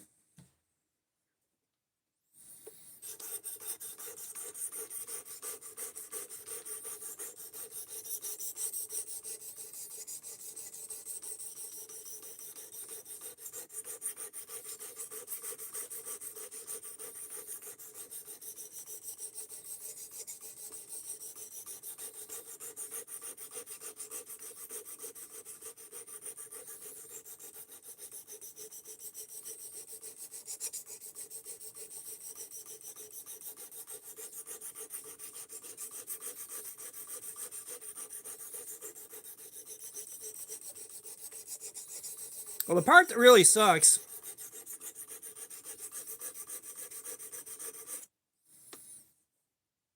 is unless that truck spent a lot of time getting driven out in the woods, I'm willing to suspect, I'm willing to bet that underneath that matte black is probably a solid, probably solid factory paint in silver.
Wow, it even feels gummy on the ceramic.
Luis Gonzalez, what's up? I am sorry I can't read that. I am not fluent in Spanish. My apologies.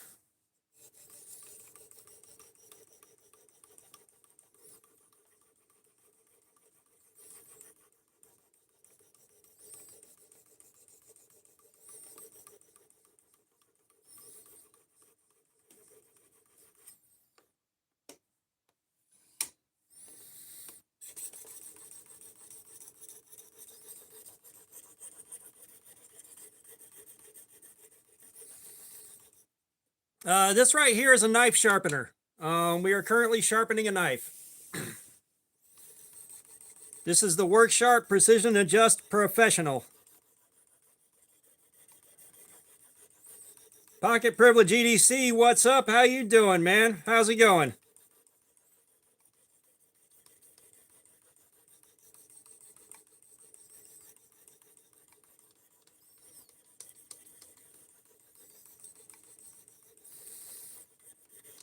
Yeah, so if you didn't catch the video I did on this,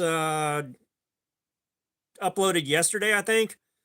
This thing is claiming to be S90V for $23.49, and no, it's acting like 3CR13.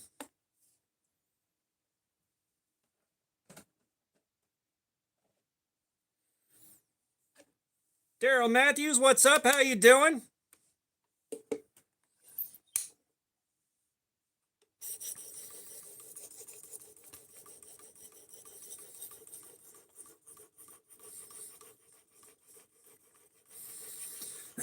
So what we're doing now is we're putting an 18 degree per side edge on it and taking it up to a mirror polish. And then we're going to try again and see if it can last longer than an hour of cutting up cardboard before the edge is completely wrecked again. I think it's just a relabeled steel. If it wasn't heat treated right, I don't think it would have, well, I take that back. We'll find out once we take this off of the Work Sharp and test the edge on the tester. We'll find out.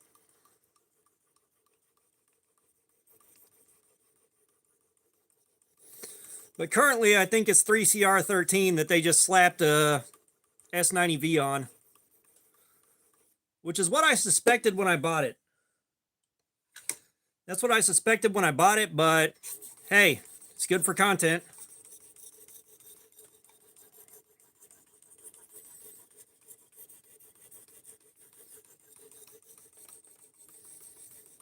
I just hate the fact that there's almost no detent on this, so it's not safe to carry.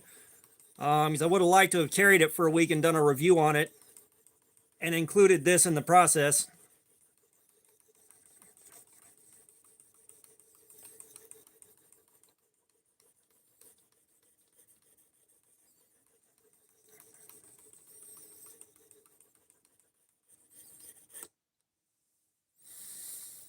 All right, that's 2,000 grit done.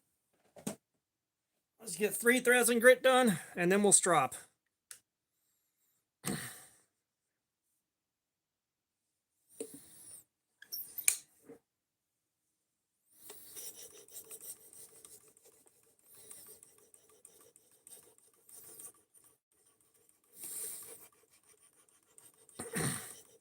However, if we pull this thing off of this sharpener and we get the tester out and we pop a really high number on it, like we pop a number in the 200s, I'd be more inclined to say it's not heat treated well.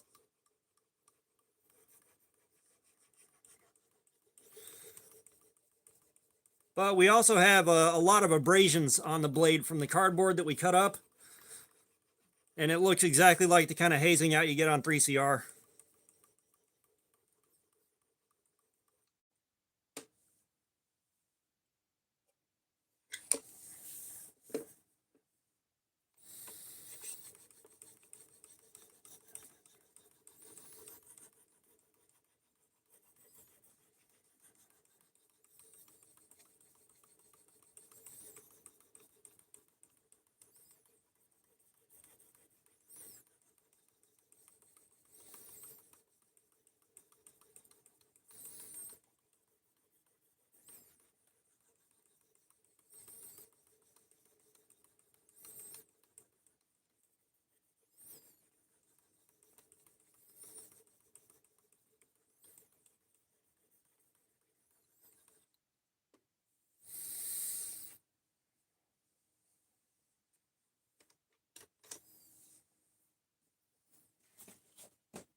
All right. Stroppy time.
I don't like the file set. At some point, if we can get enough channel growth where I've got some good income coming in from the channel, we're gonna save up and get a proper HRC tester.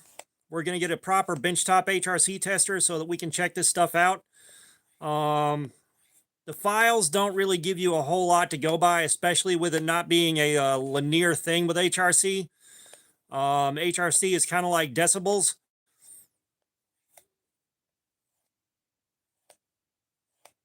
So there is a much bigger gap between 51 and 52 than there is between 50, like 54. And those things are only good to about five HRC points.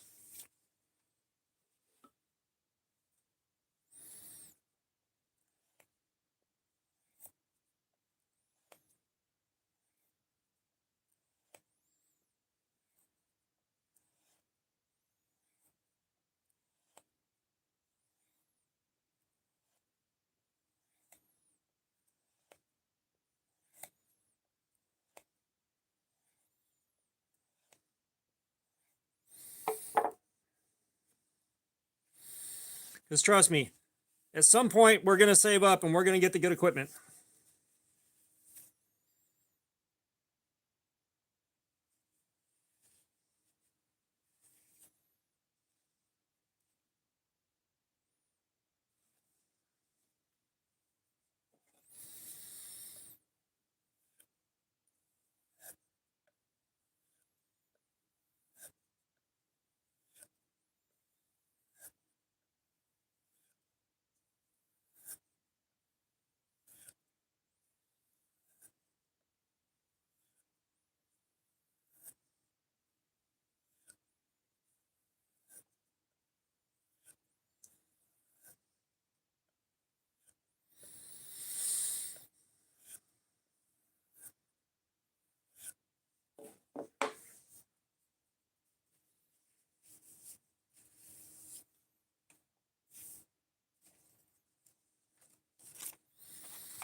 Oh no, she took an edge.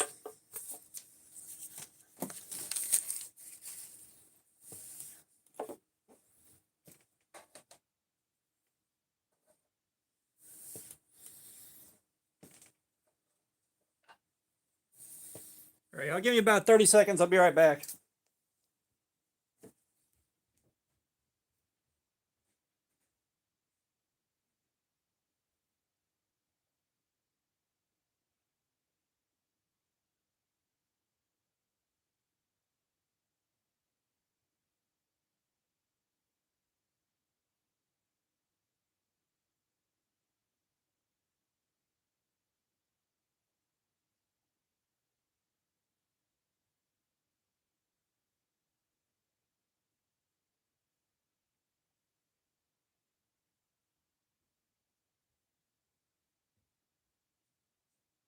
Coming back. Don't leave me. Don't leave me. I'm coming back. Okay.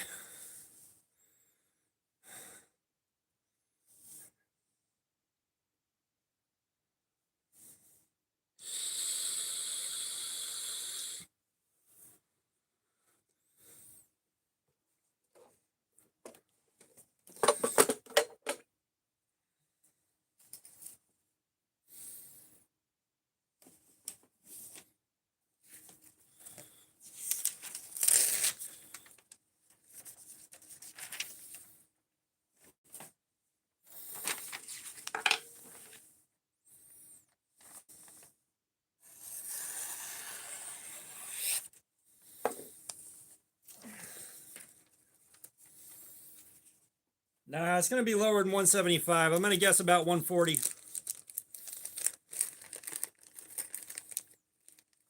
No. They claim the steel to be S90V. Michael 92105, what's up? How you doing? Favorite blade shape is just a good basic drop point.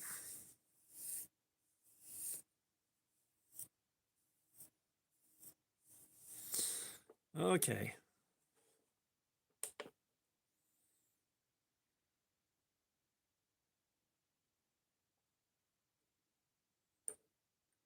Hey, we got a 160.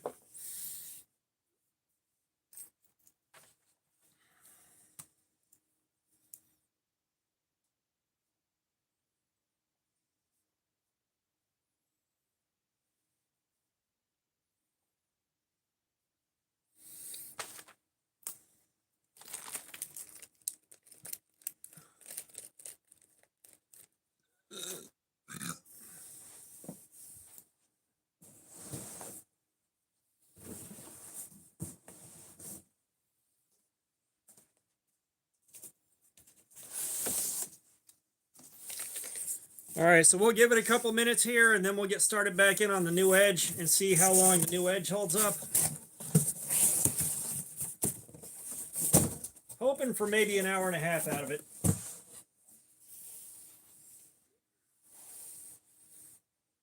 Yeah, well, I mean, this is what we do.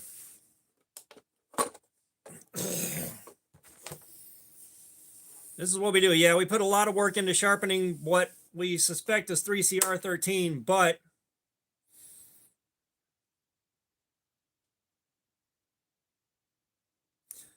that's what we do. All the other 3CR that we've done this with has been sharpened to 18 degrees per side and then gone back in again to see how it holds up, so we know what to expect. We should expect an extra 15 to 30 minutes out of it, so we'll see how it does.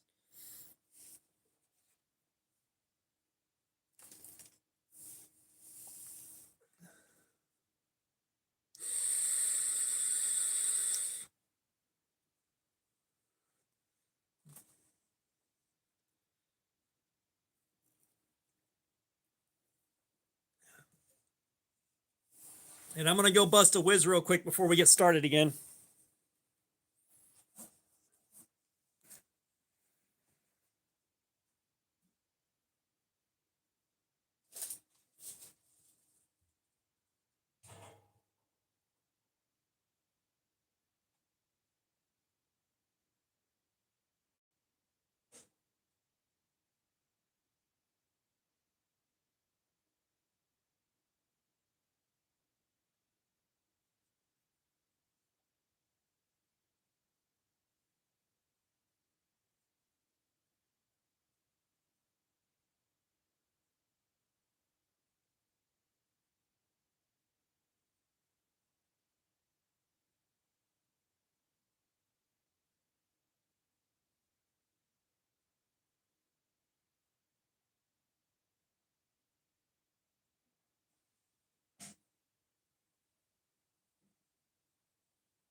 And we're back. All right, Death Metal Son, we'll see you later. I don't know what country that's from, but I appreciate it, man. Thank you so much for that. I really appreciate it. Yeah, I got to order more test clips for that thing soon. We're not running out yet, but we're going to start running out soon if I don't take care of it.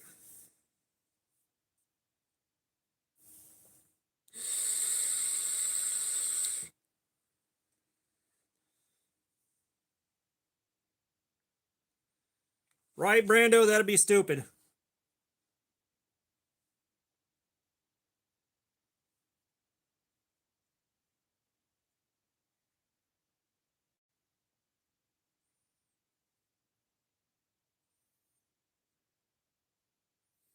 Okay, so that's Polish. Cool.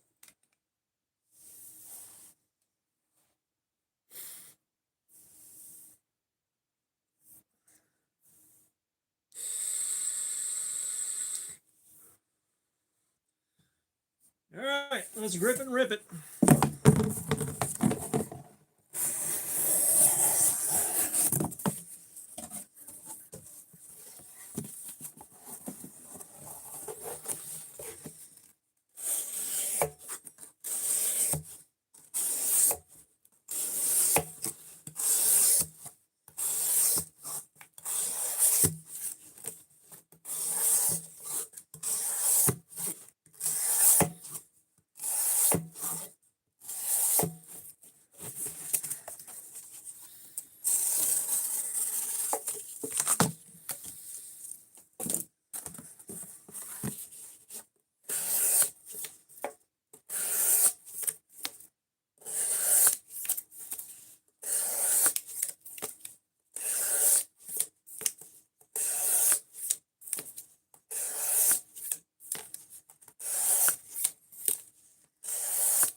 Well, no, the the looks are okay. The ergonomics are pretty good.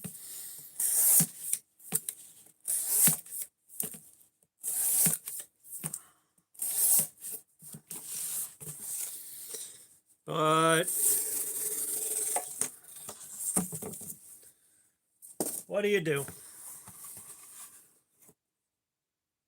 Sandor loves JK. What's up? How you doing? I am not selling knives. I am not a knife seller.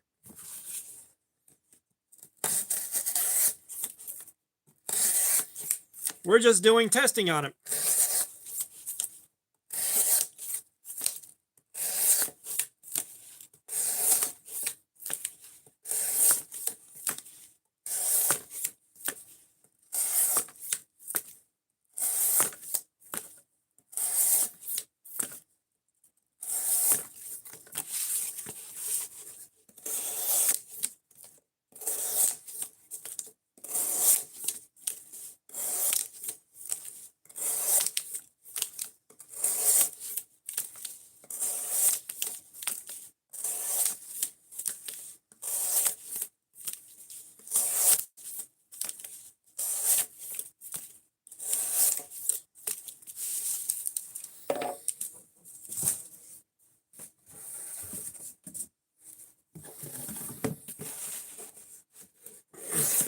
I'll tell you what though, if I was selling knives, this would be absolutely brilliant advertising.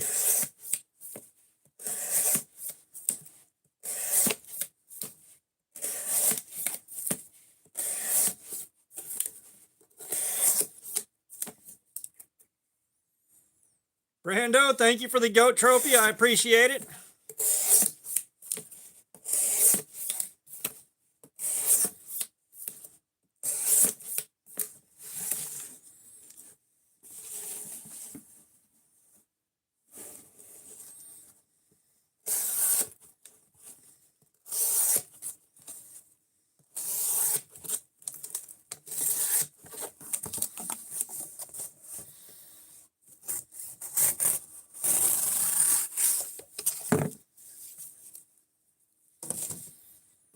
I wonder.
Well,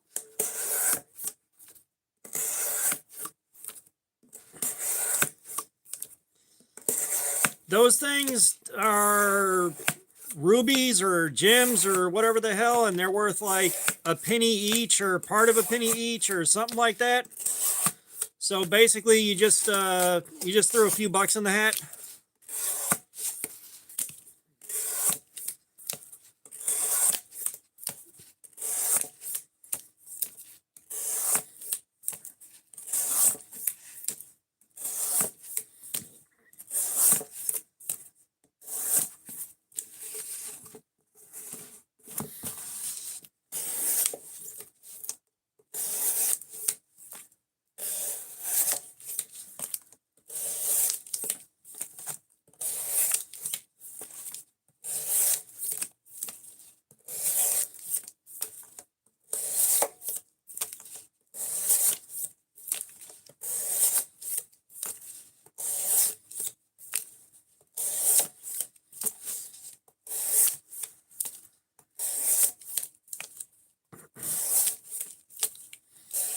Yeah, I wish I knew the exact conversion rate for those. I haven't been able to find anything definitive online that really lines up with what I've seen on here. So all I know is those rubies are worth something. I'm just not sure how much.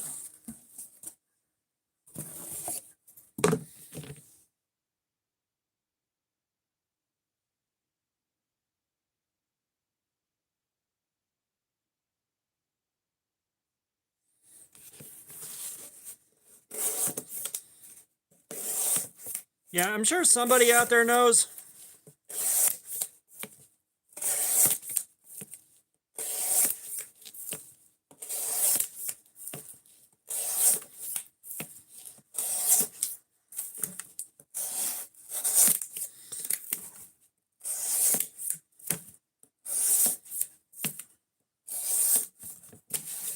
Like, I'm sure a lot of people know exactly what they're worth and exactly how much, say, 100 does for the channel. but I have got no idea.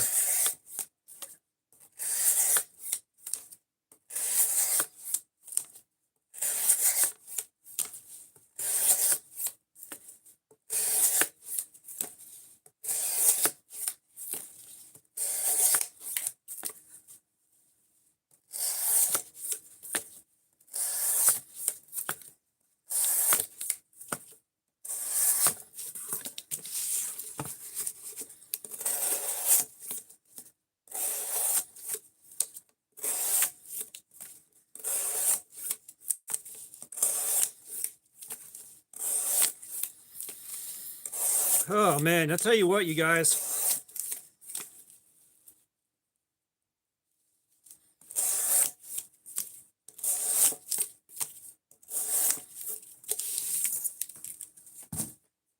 I just did an overnight at work and came home, and I am running on very little sleep, and I am starting to really feel it. DJP1, what's up? Gareth HB, what's up with you, man? How is it going?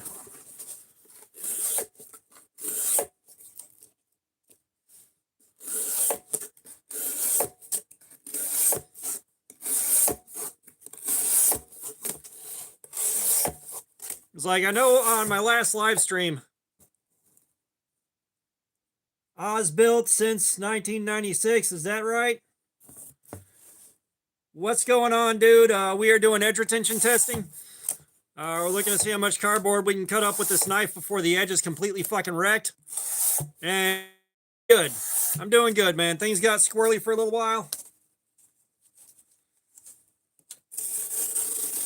Things got squirrely for a little while, which is why I hadn't done any live streams in a couple of months, but I'm doing better.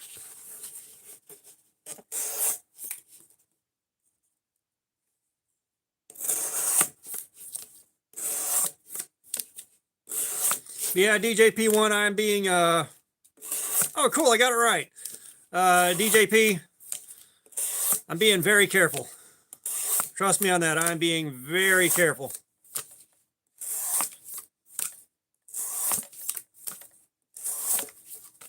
Like, we just sharpened this thing too, man. That's a cut that I don't want to take.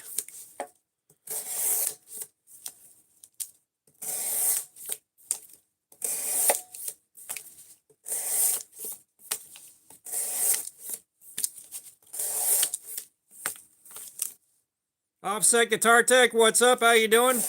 I don't know why you're saying goodbye to your finger, but okay.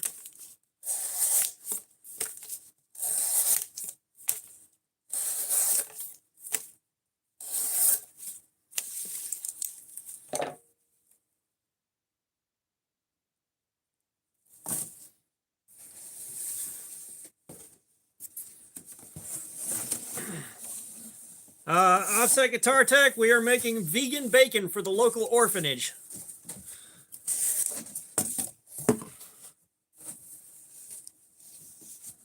Oh, damn, that's not fun. But no, we're doing edge retention testing. We're looking to see how much cardboard we can cut up with this knife before the edge is completely fucking wrecked. We're not gonna get much.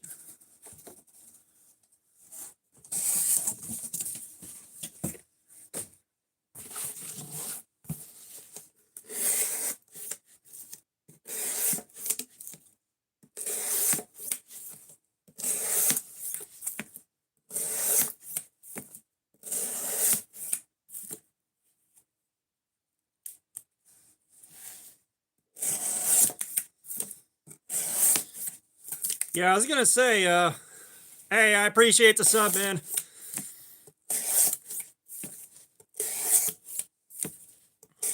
I was gonna say, I'm pretty much a robot at this by now. I would love to know just how many linear feet of cardboard I have cut over all the live streams that we have done.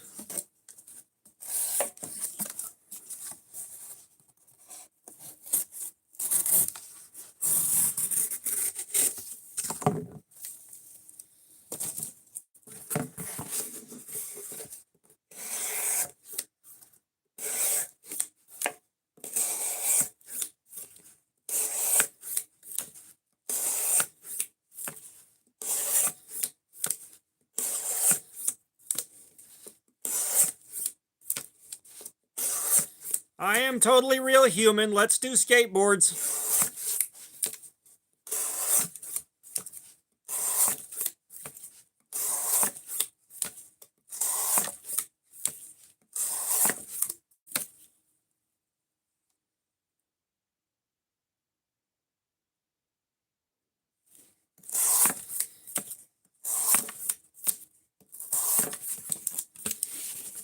Trust me, if I could sleep while doing this, the live streams would be a hell of a lot longer.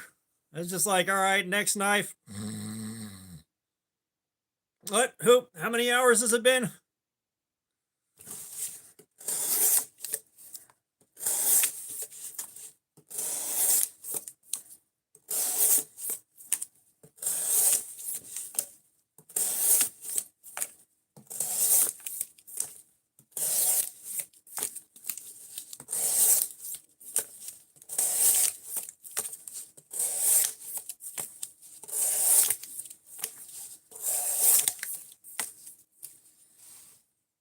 Okay, 2 hours and 19 minutes.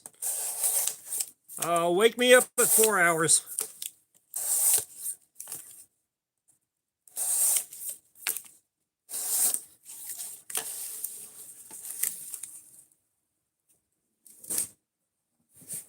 But no, seriously, we're 15 minutes on a brand new edge right now.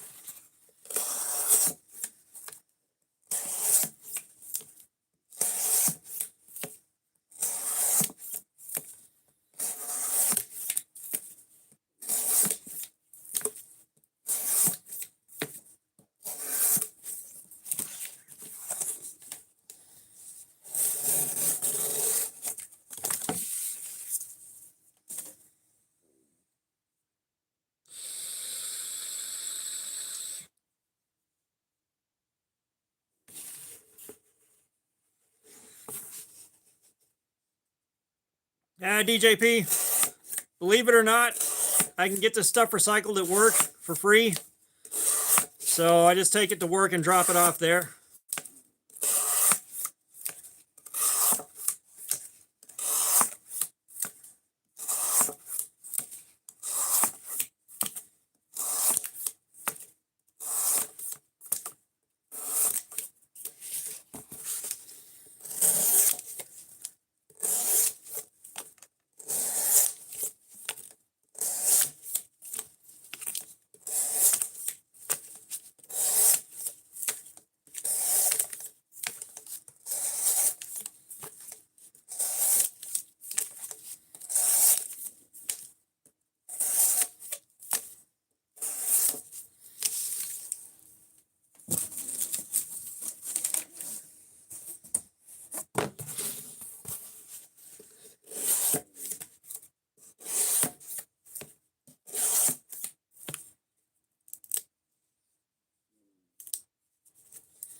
We don't do different materials. I like to keep the test medium the same from knife to knife. So like all the other 3CR13 we've done has been with cardboard. If I stopped and started cutting rope instead, then I'd have to do all my 3CR13 again on the rope. That way we knew what to expect from it and how it would perform with the rope. So we're trying to keep a level playing field so that we have something to compare the results to the other knives with. Say I did this on rope. You know, we got 5 or 6 cuts, had to stop and sharpen, and then we got another 7 or 8 cuts on a new edge. The live stream would be over in 20 minutes.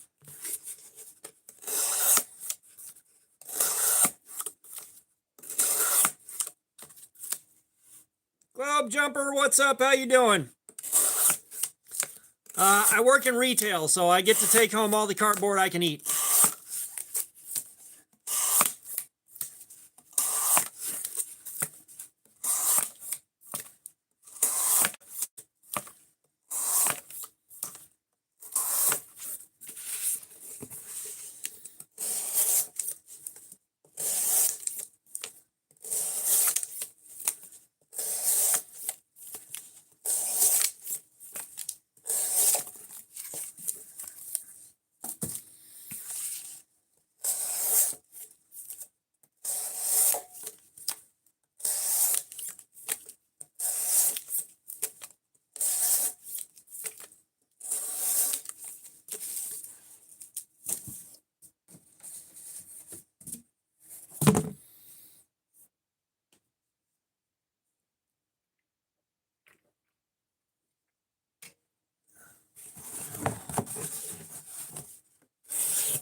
Well, the cardboard, like right now, the cardboard is very consistent because I'm using the exact same kind of box for all of this, but I have gone and done Crossfurs. What's up? How you doing?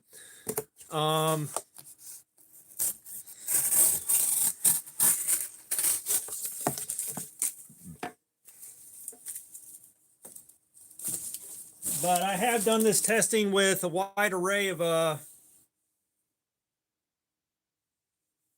like a wide array of different cardboard boxes, different edge wall thickness, different edge crush test ratings and all that, and it doesn't seem to make a big difference at the end of the day because you're still cutting through the same number of layers of paper regardless.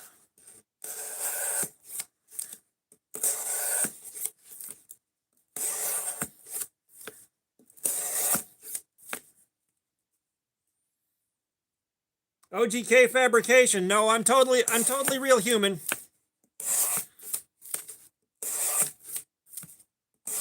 I'm totally real humans.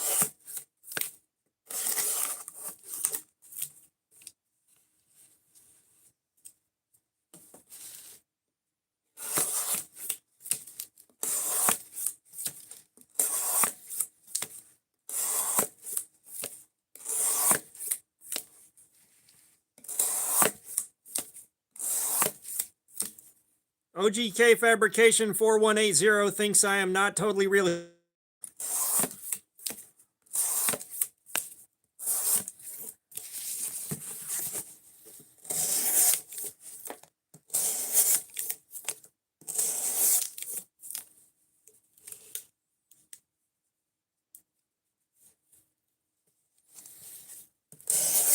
I don't think I'd want to sit here and cut those up for that long.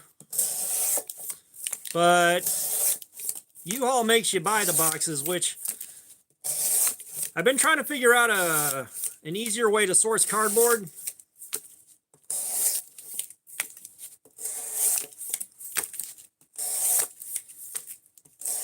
Because like this all comes from one of the vendors at work. If I ask them, they'll let me have all their empty cardboard boxes when they're done with them, and I've got a pretty big stack of them still over here. But I'm not going to be in the building at the same time those vendors are anymore now that I'm doing mids, I don't think. So I'm going to have to find a better way to source the cardboard. Yeah, I did have a shorter, smaller table a while back that's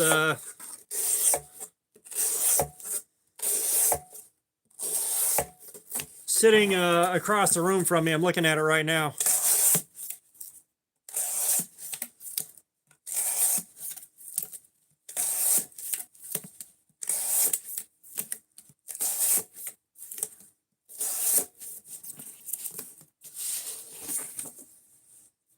Yeah, we got a lot of stickers. I'm starting to run out of room for them.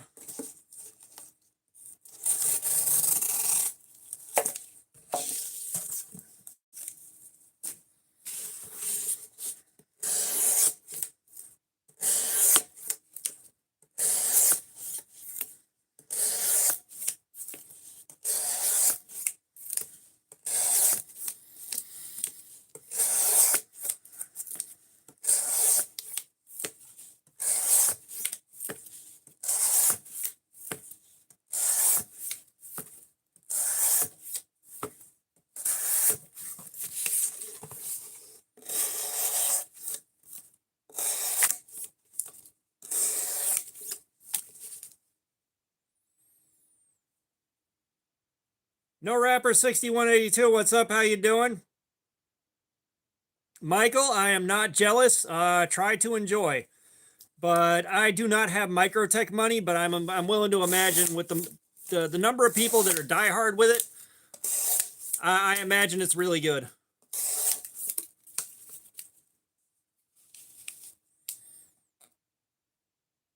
Calduki YT, what's up? How you doing, man? We're doing edge retention testing. We're looking to see how much cardboard we can cut up before the edge of this knife is just completely fucking wrecked.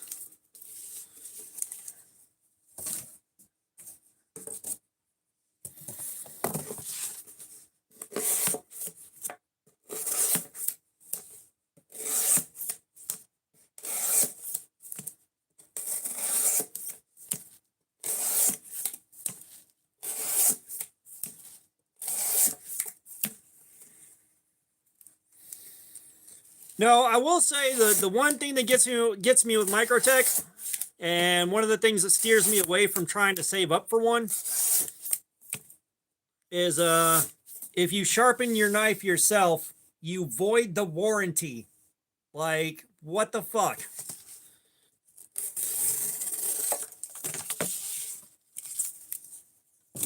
Like, what the fuck, Tangle?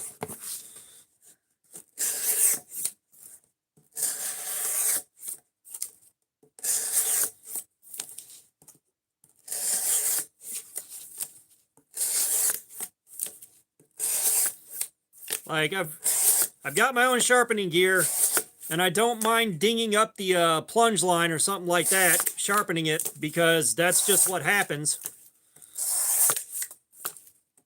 But don't tell me the warranty is not valid if I sharpened it myself.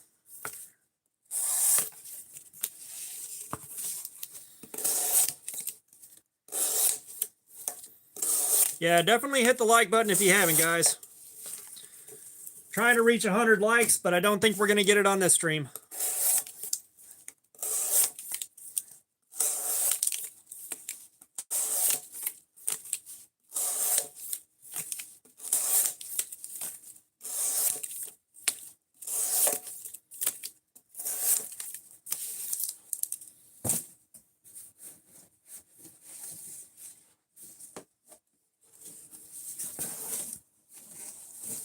We're getting close.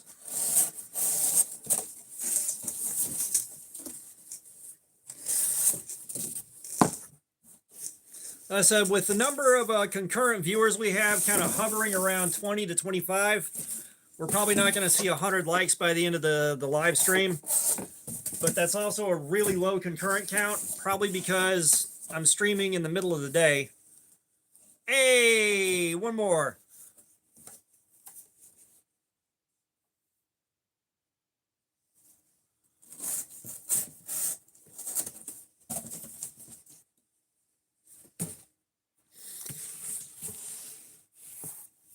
All right, we got 50, guys. That's awesome. I appreciate it.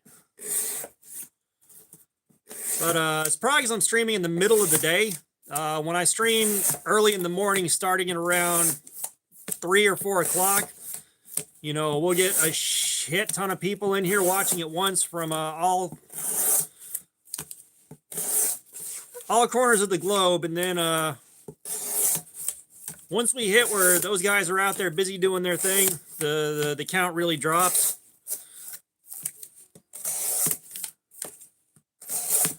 Which, thankfully, I'm not like obsessing over the number of views I get. We're doing this because we want to find out how this thing performs.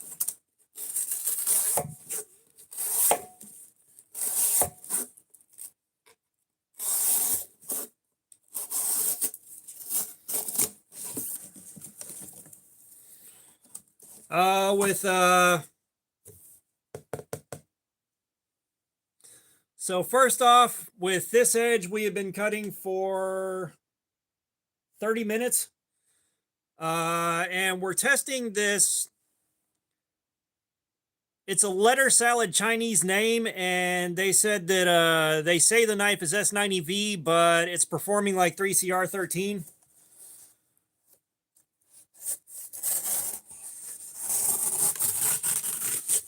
Yeah, the factory edge lasted an hour. Factory edge lasted 1 hour, and then it was toast.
go.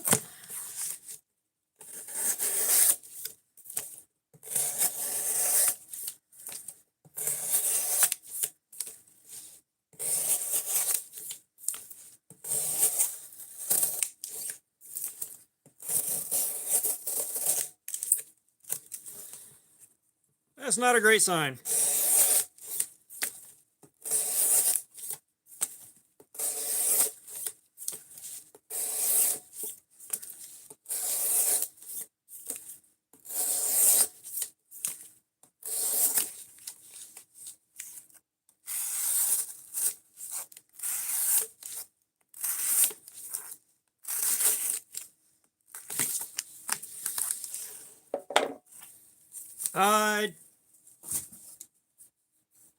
It re-sharpened pretty easily, but it also felt very gummy.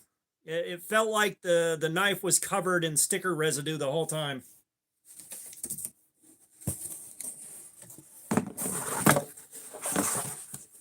Yeah, it's starting to give up.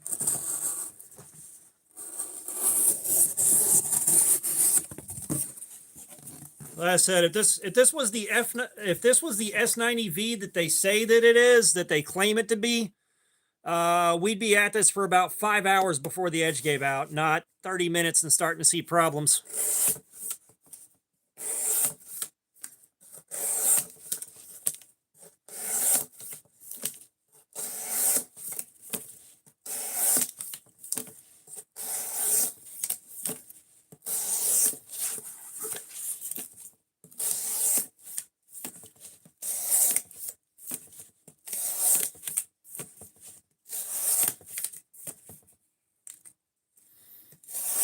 No, they definitely lied about that. Their pants are fully engulfed in flames.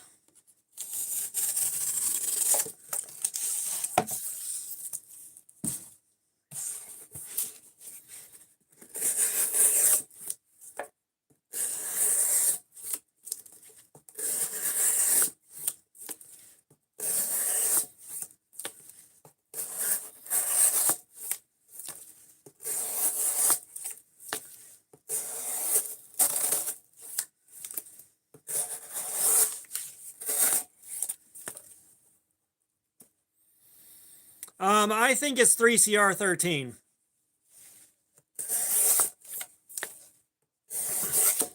I don't think it would have sharpened at all with a bad heat treatment. I don't think it would have sharpened at all on a bad heat treatment. I think it's just 3CR13.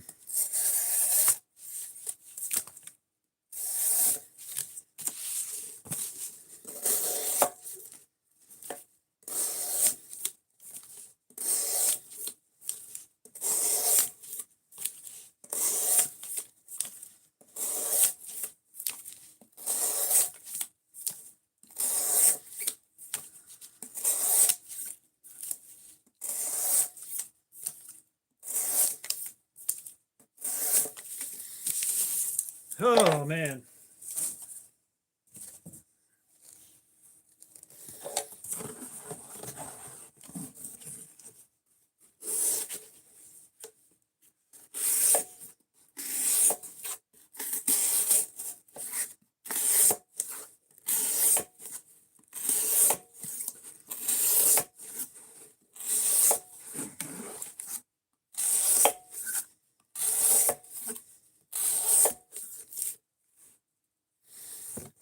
No, Civivi makes good stuff. Civivi makes good stuff. The only Civivi that I've handled that I don't like, I've handled 2 Civivis I don't like. That's the Cogent and the Odium. The Odium is just way too small for my hands. It is a very, very small knife. And the Cogent, it's just I don't like the button lock on it.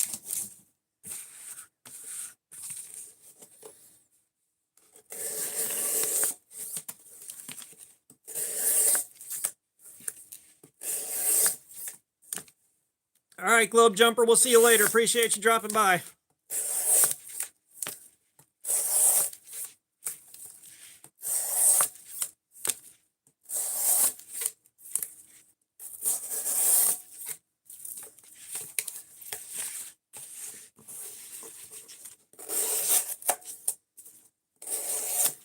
I'm not familiar with the Gojira.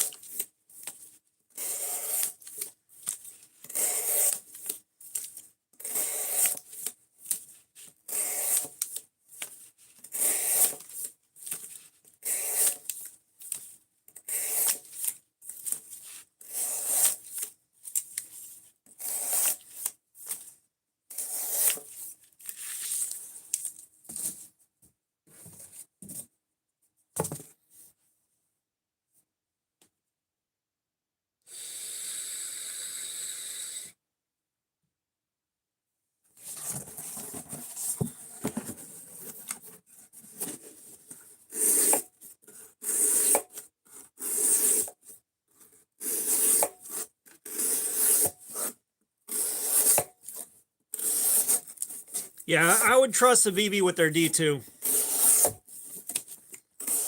I got the Civivi Zizzle in D2, and that was some good D2.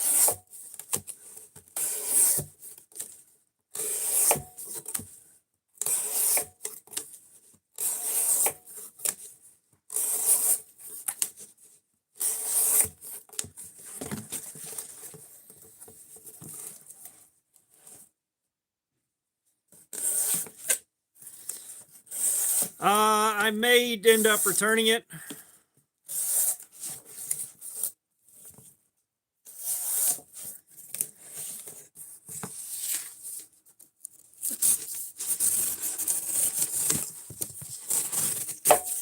That being said, I almost feel bad beating on it like this and then trying to return it. No, so D2 is a good steel as long as it's heat treated right. However, I've run into a lot of very badly heat treated D2 recently, so I'm like a little bit gun shy. But I would trust Civivi with their D2.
Yeah, Ozark Trail, I do not trust them with D2. No, I do not.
Yes, Ozark Trail knives. Ozark Trail is a Walmart house brand, so yes, they are sold exclusively at Walmart.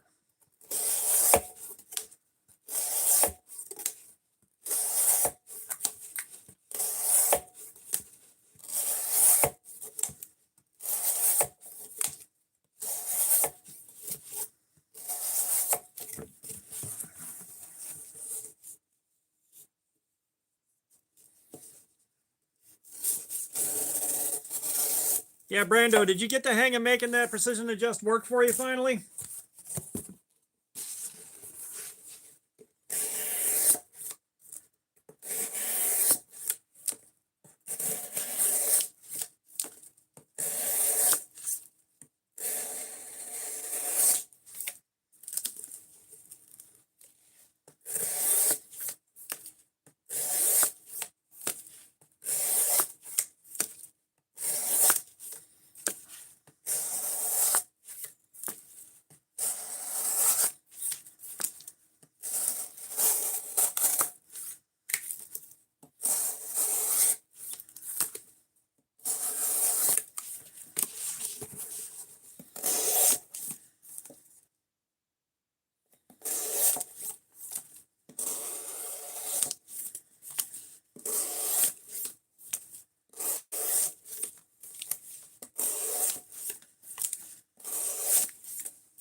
Nicholas Seuss, what's up? How you doing? Hi, Polymer Duck, what's going on?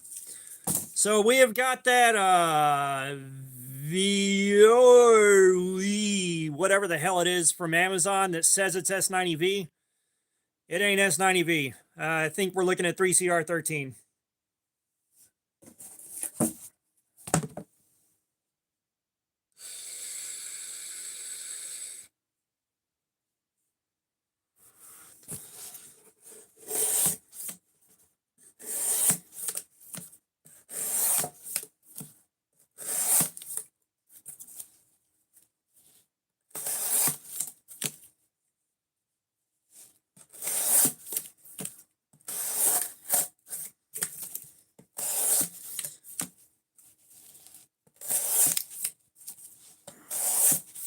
Yeah, I mean,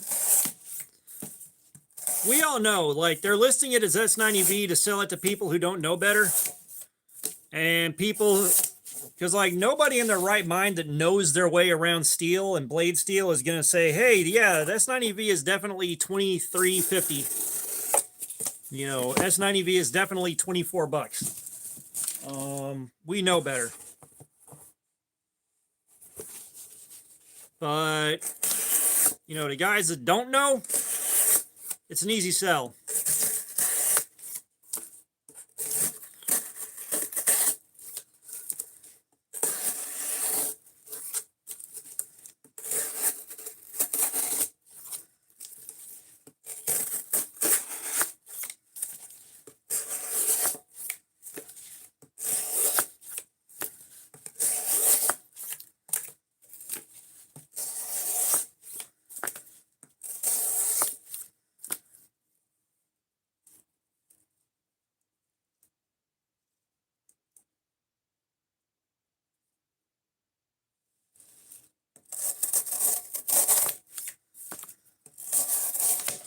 Yeah, I wouldn't be surprised if in about a month or so that these are no longer on Amazon and the company just disappeared.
Hey, there you go around the cabin.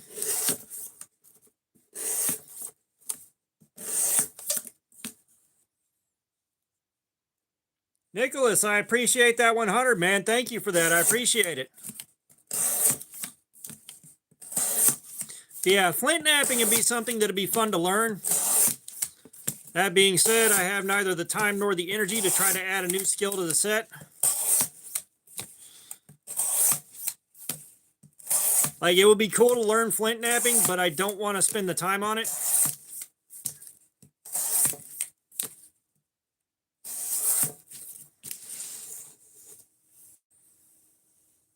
Amanda Guess, what's up? How you doing?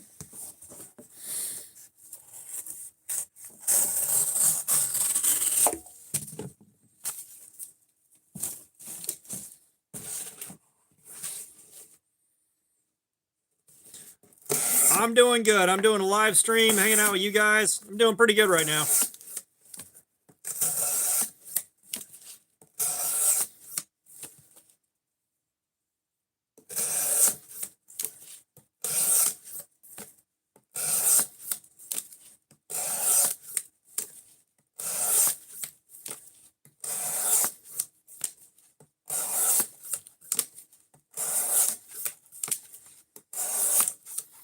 And yeah, like getting cut up while you're trying to learn how to flint knap is not surprising.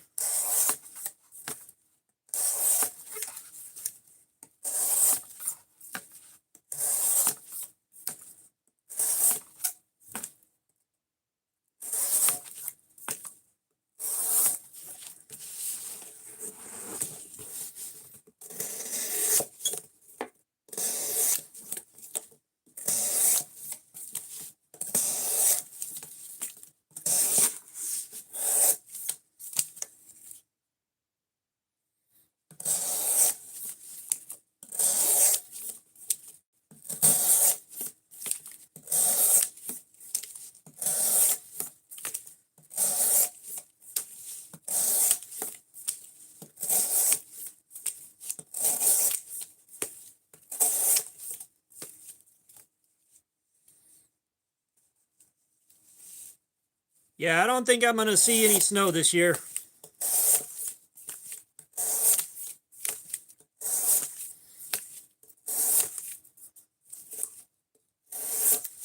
Was it the week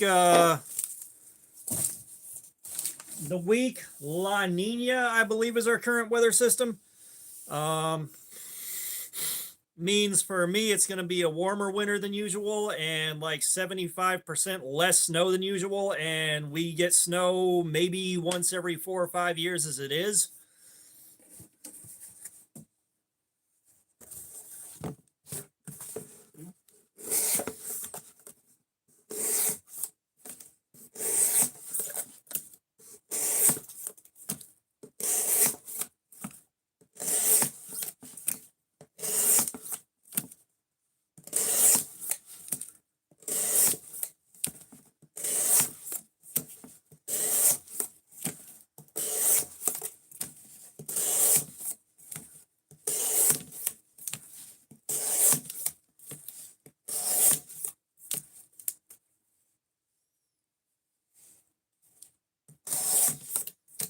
Yeah, Amanda, no rappers asking what your EDC for December is.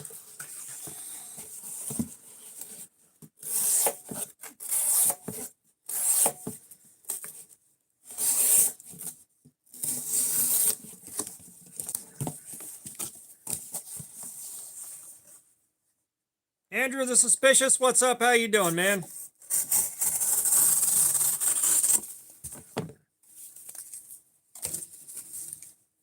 Trust me, part of me wants to see a good snowstorm just so I have the excuse to not go to work and just stay in the house and enjoy looking at it. The other part of me doesn't want to deal with our truck schedule getting all jacked up and having to deal with cleaning up the fallout from that. My God.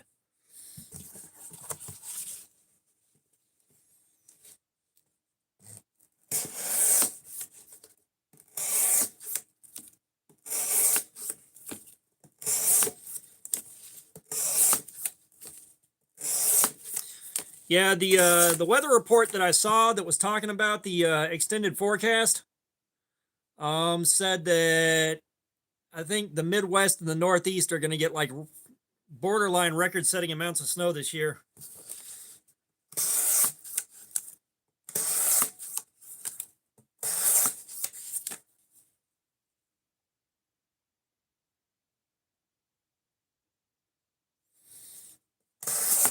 No, I know like Southeast, we don't have the infrastructure for snow at all.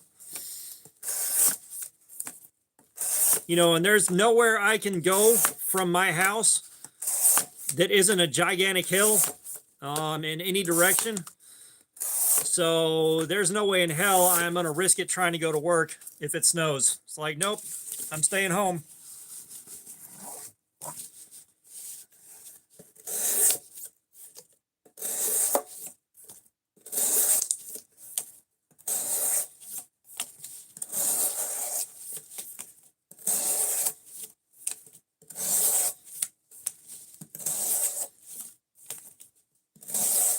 Cow Dookie's back.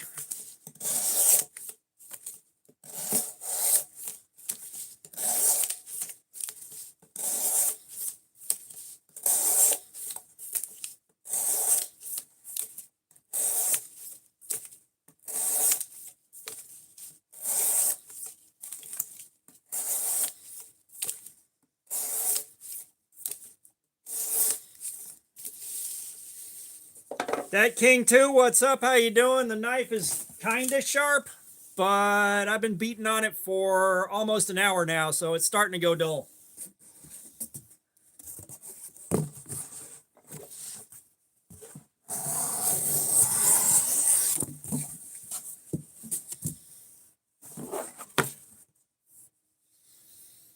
Buh.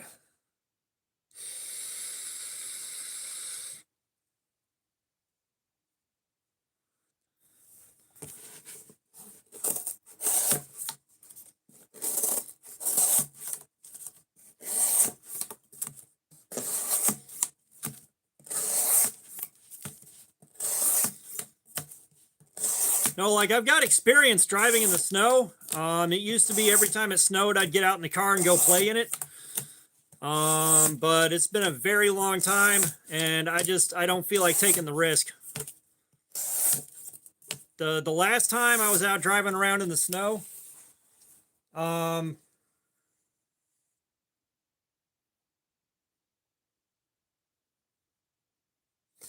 so Amanda, yes.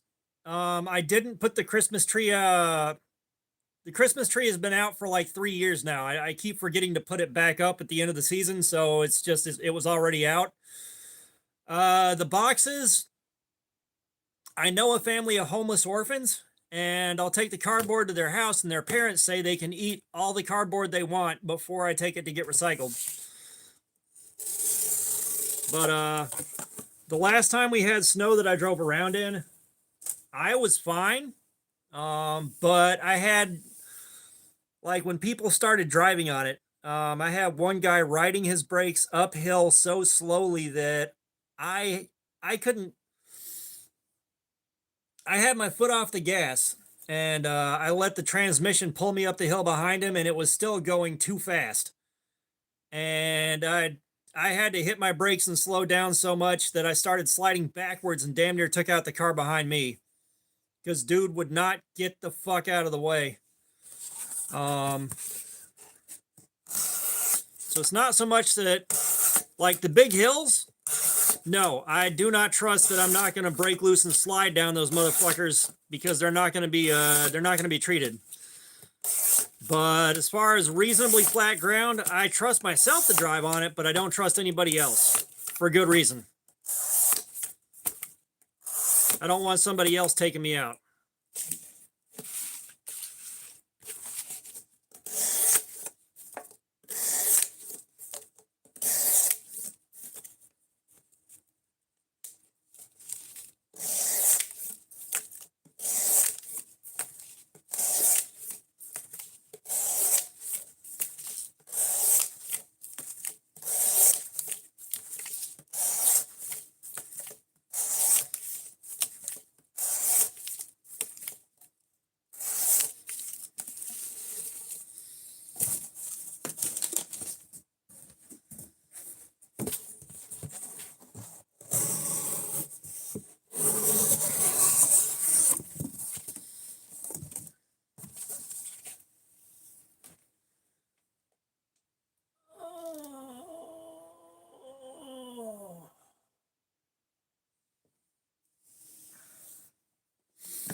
Amanda Guess, I appreciate the flower. Thank you for that.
Yeah, I wish it would stay cold in the winter here.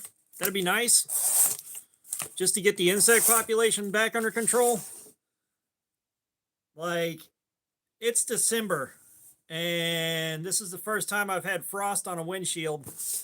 Was this morning when I left work.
Yeah, I will say we saw like the tiniest amount of flurry a few weeks ago.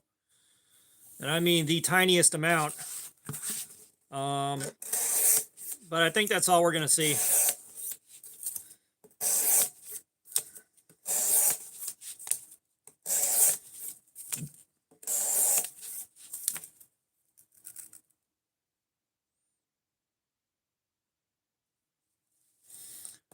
All right, Amanda Guess, we'll see you later. Appreciate you dropping by.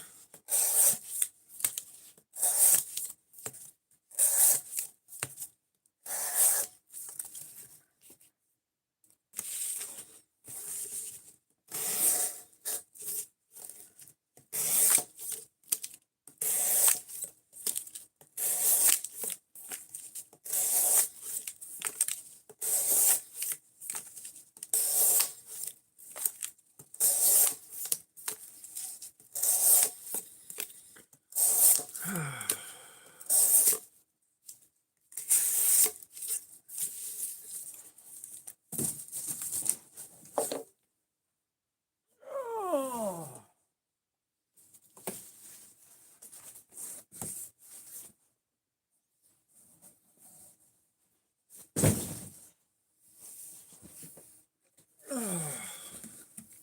77, what's up? How you doing, man?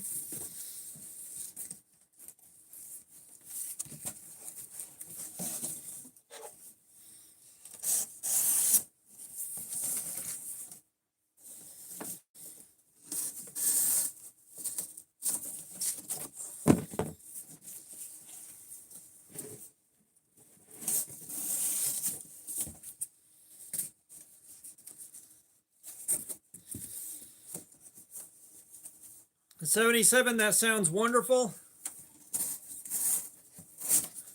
I did an overnight last night. Spent the whole night exhausted. I woke up tired, but I wanted to deal with this.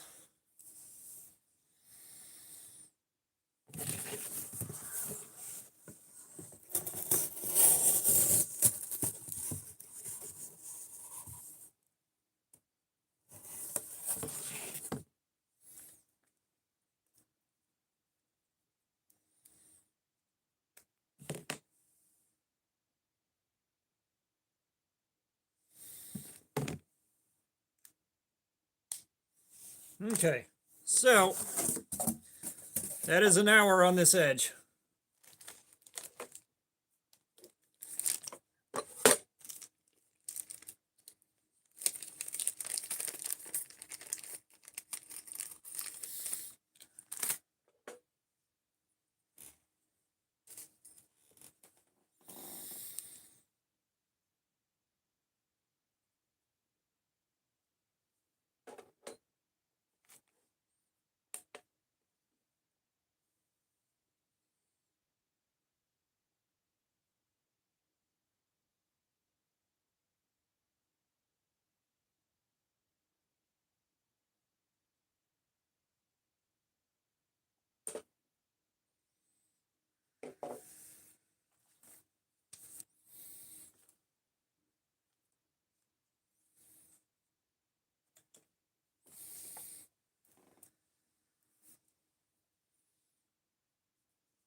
We're thinking 3CR13.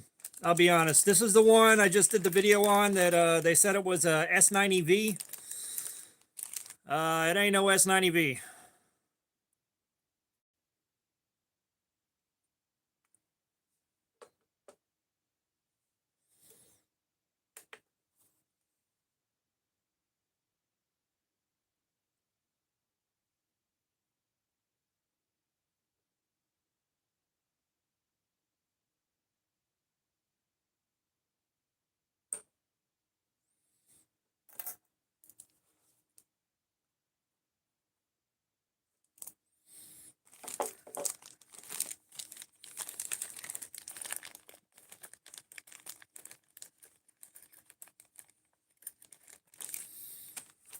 Man, for 15 bucks each, what knives are they?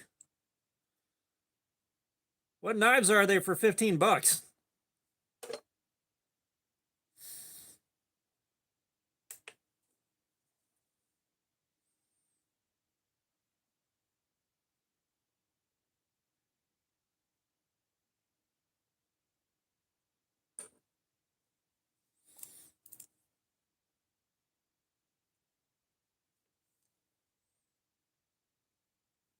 Oh, okay. I got you. I got you. I got you. I was about to say, like, what's the big deal at 15 bucks each?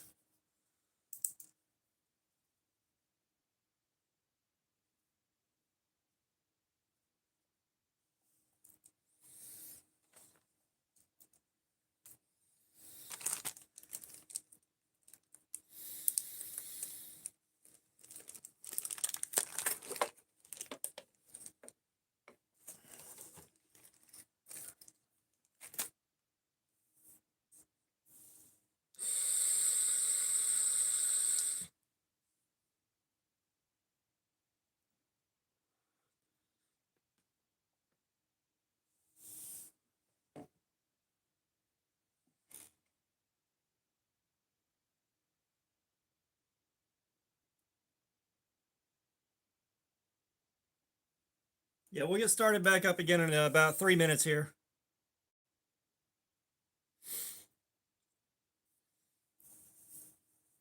I cannot begin to tell you how tired my voice is. Fucking hell.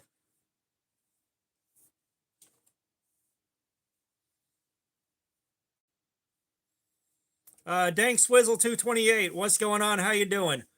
I've only got 2 knives in MagnaCut. I've got the Hogue Deca and I've got the Ontario Rat 1.5.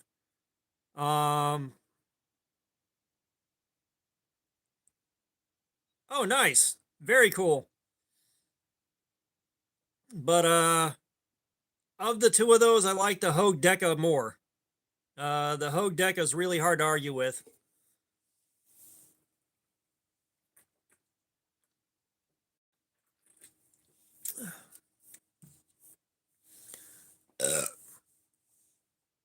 MagnaCut is normally outside of my budget, but I caught the Deca on sale for like 104, and the Rat 1.5 was 87 bucks, which is still outside of the normal budget for the channel, but had to get them.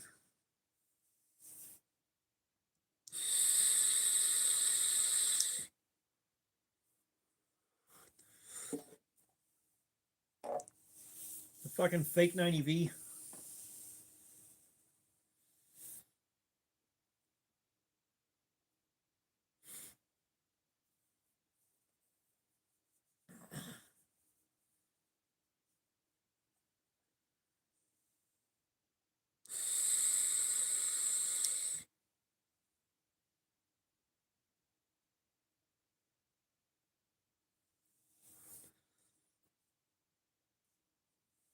I don't know. Out of the two of those knives, I would probably be most interested in the Thai Light, but that's just me. And I haven't handled the Thai Light before. I'd probably know one if I saw a picture of it.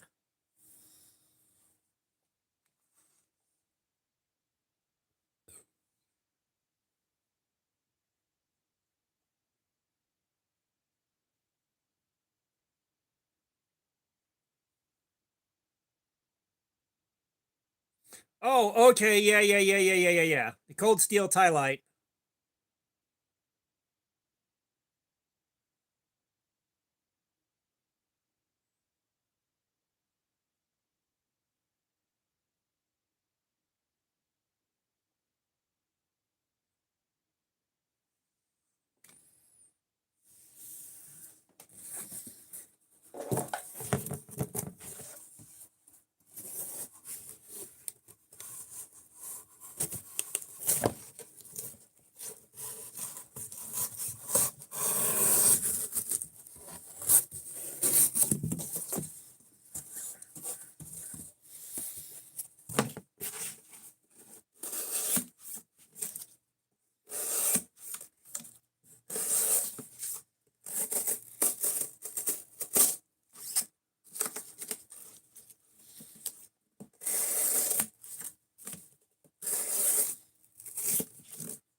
Yeah, I looked at Blade HQ. They had the Thai Light up there for 51 bucks, but I don't know if that was a S35 VN or not.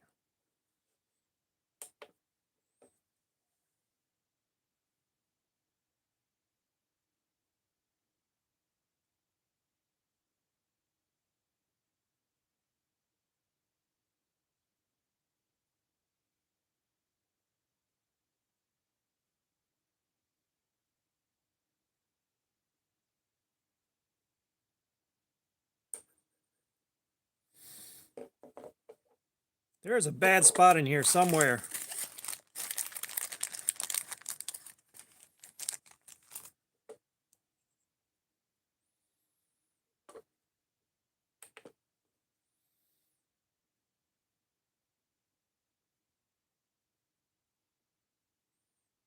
Neilio, what's up? How you doing, man?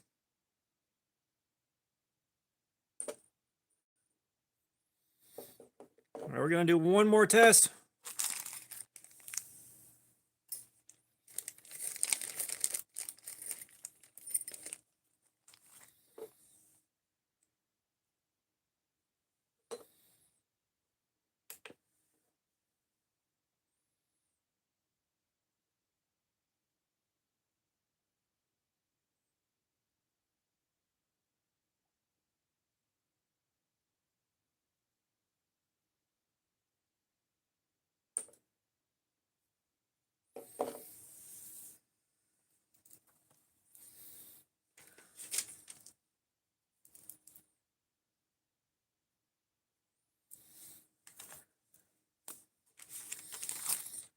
Neilio, did you see the video about the $23 Amazon S90V knife? That's what we're working on.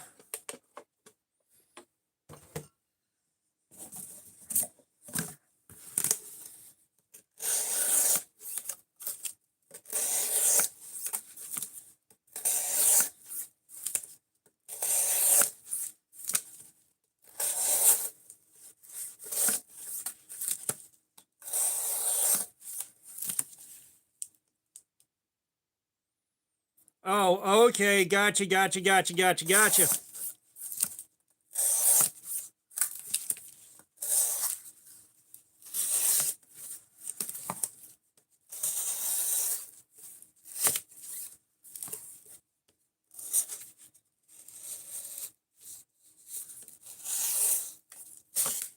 Yeah, I'm not sure I'd let that go for 60 bucks. You'll regret that later.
Yeah, we got a bad spot in here somewhere that ain't cutting.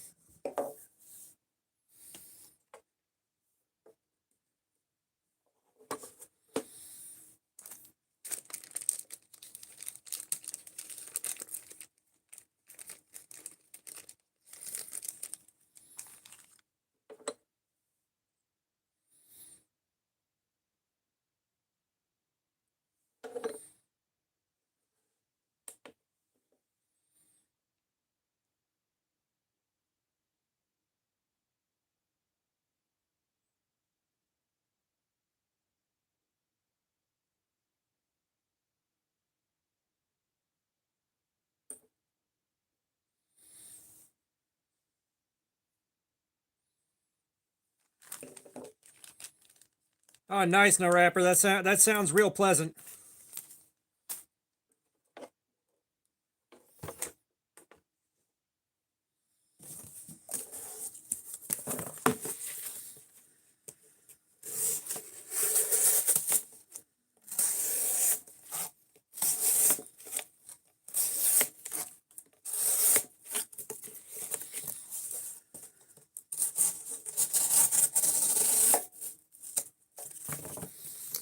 It's starting to go out, but I can't find a spot reading 600 yet.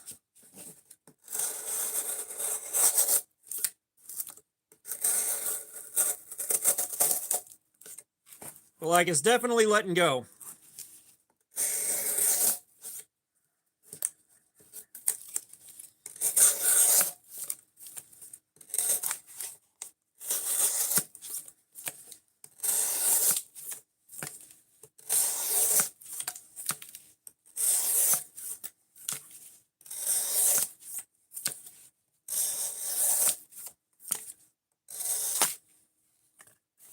Oh.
Yeah, I know. S90V for 25 bucks would be cool. It would be amazing if it actually did that, but no.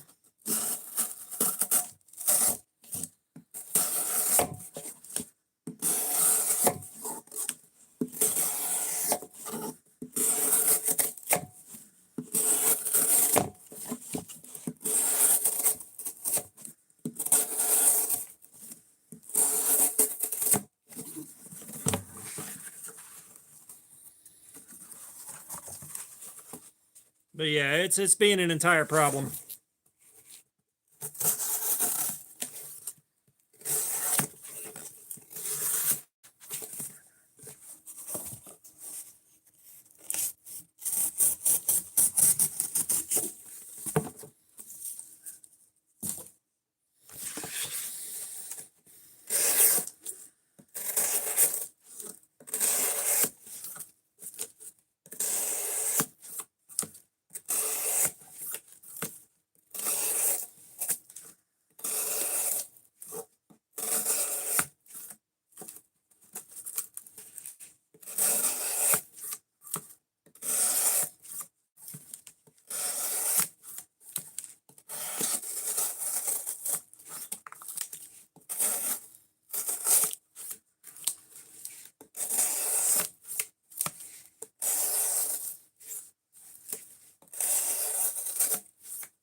Yeah, you know, it's weird, High Polymer Duck.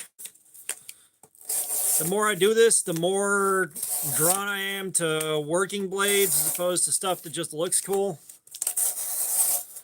It's like you can carry the tie light and do whatever you need to do with it, opening packages, all that with.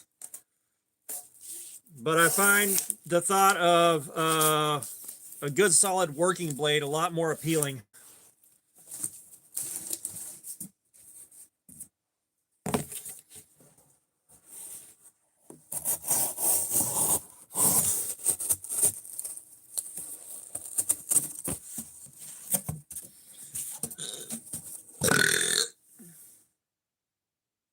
Mac 47 Cord, what's going on, man? I hope you're doing good.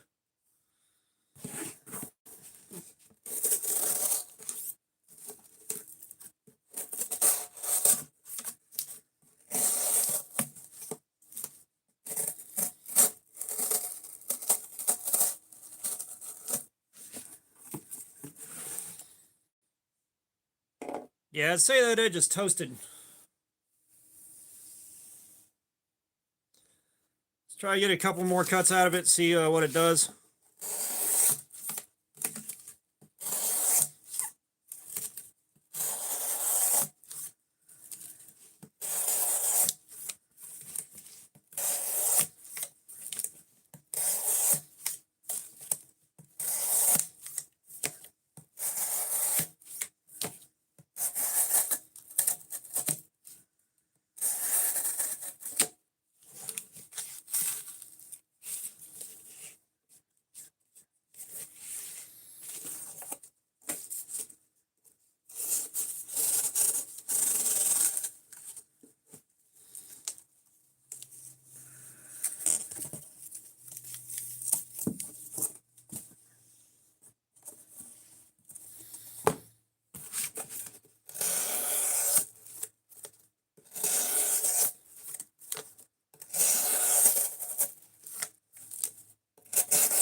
Windows Vista, what's up? How you doing?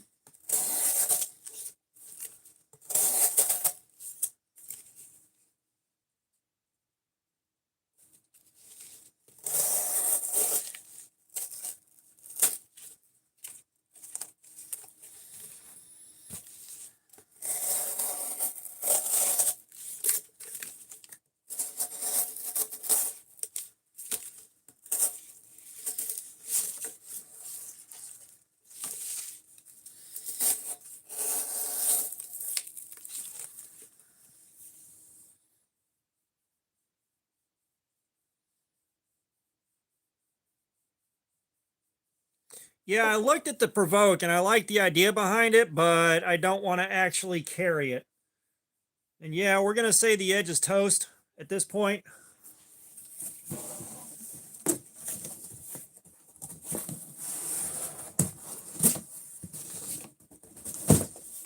But I don't really feel like sharpening this thing.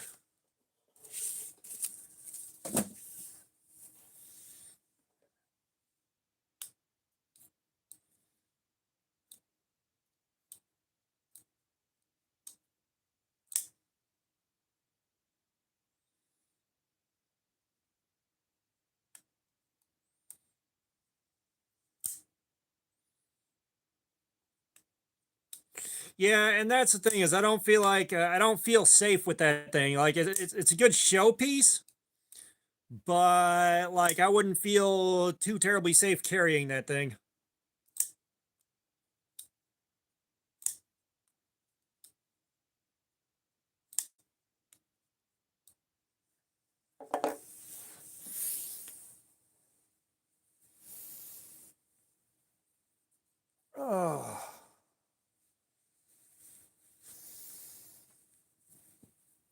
Let's see, what else can we do for a little while?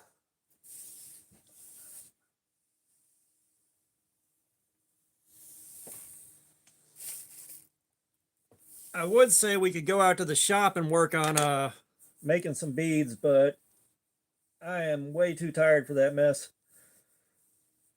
We'll probably give it about 5 or 10 minutes and then pull the plug on the live stream.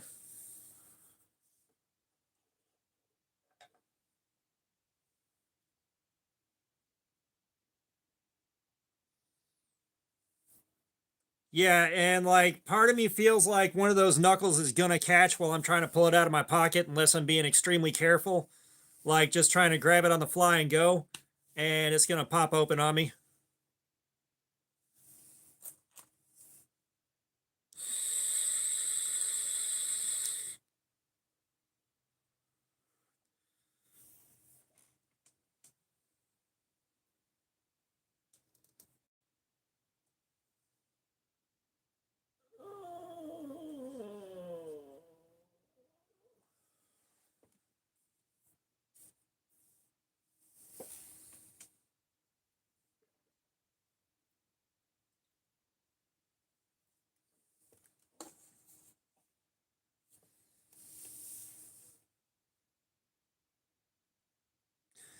No, that's definitely for me. That's definitely a shelf piece.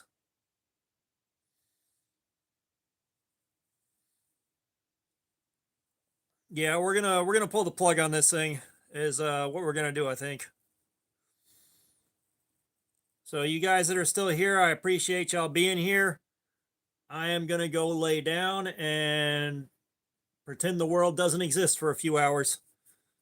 I gotta try to force myself to stay awake for the most part until fucking 2 o'clock in the morning. It's gonna be a long run, but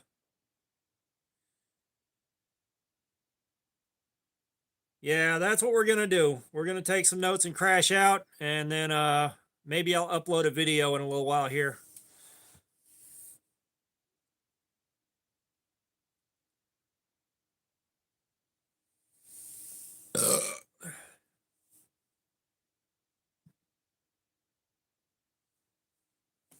All right. Well, y'all have a good one. I will see y'all on the next one, hopefully sometime soon here.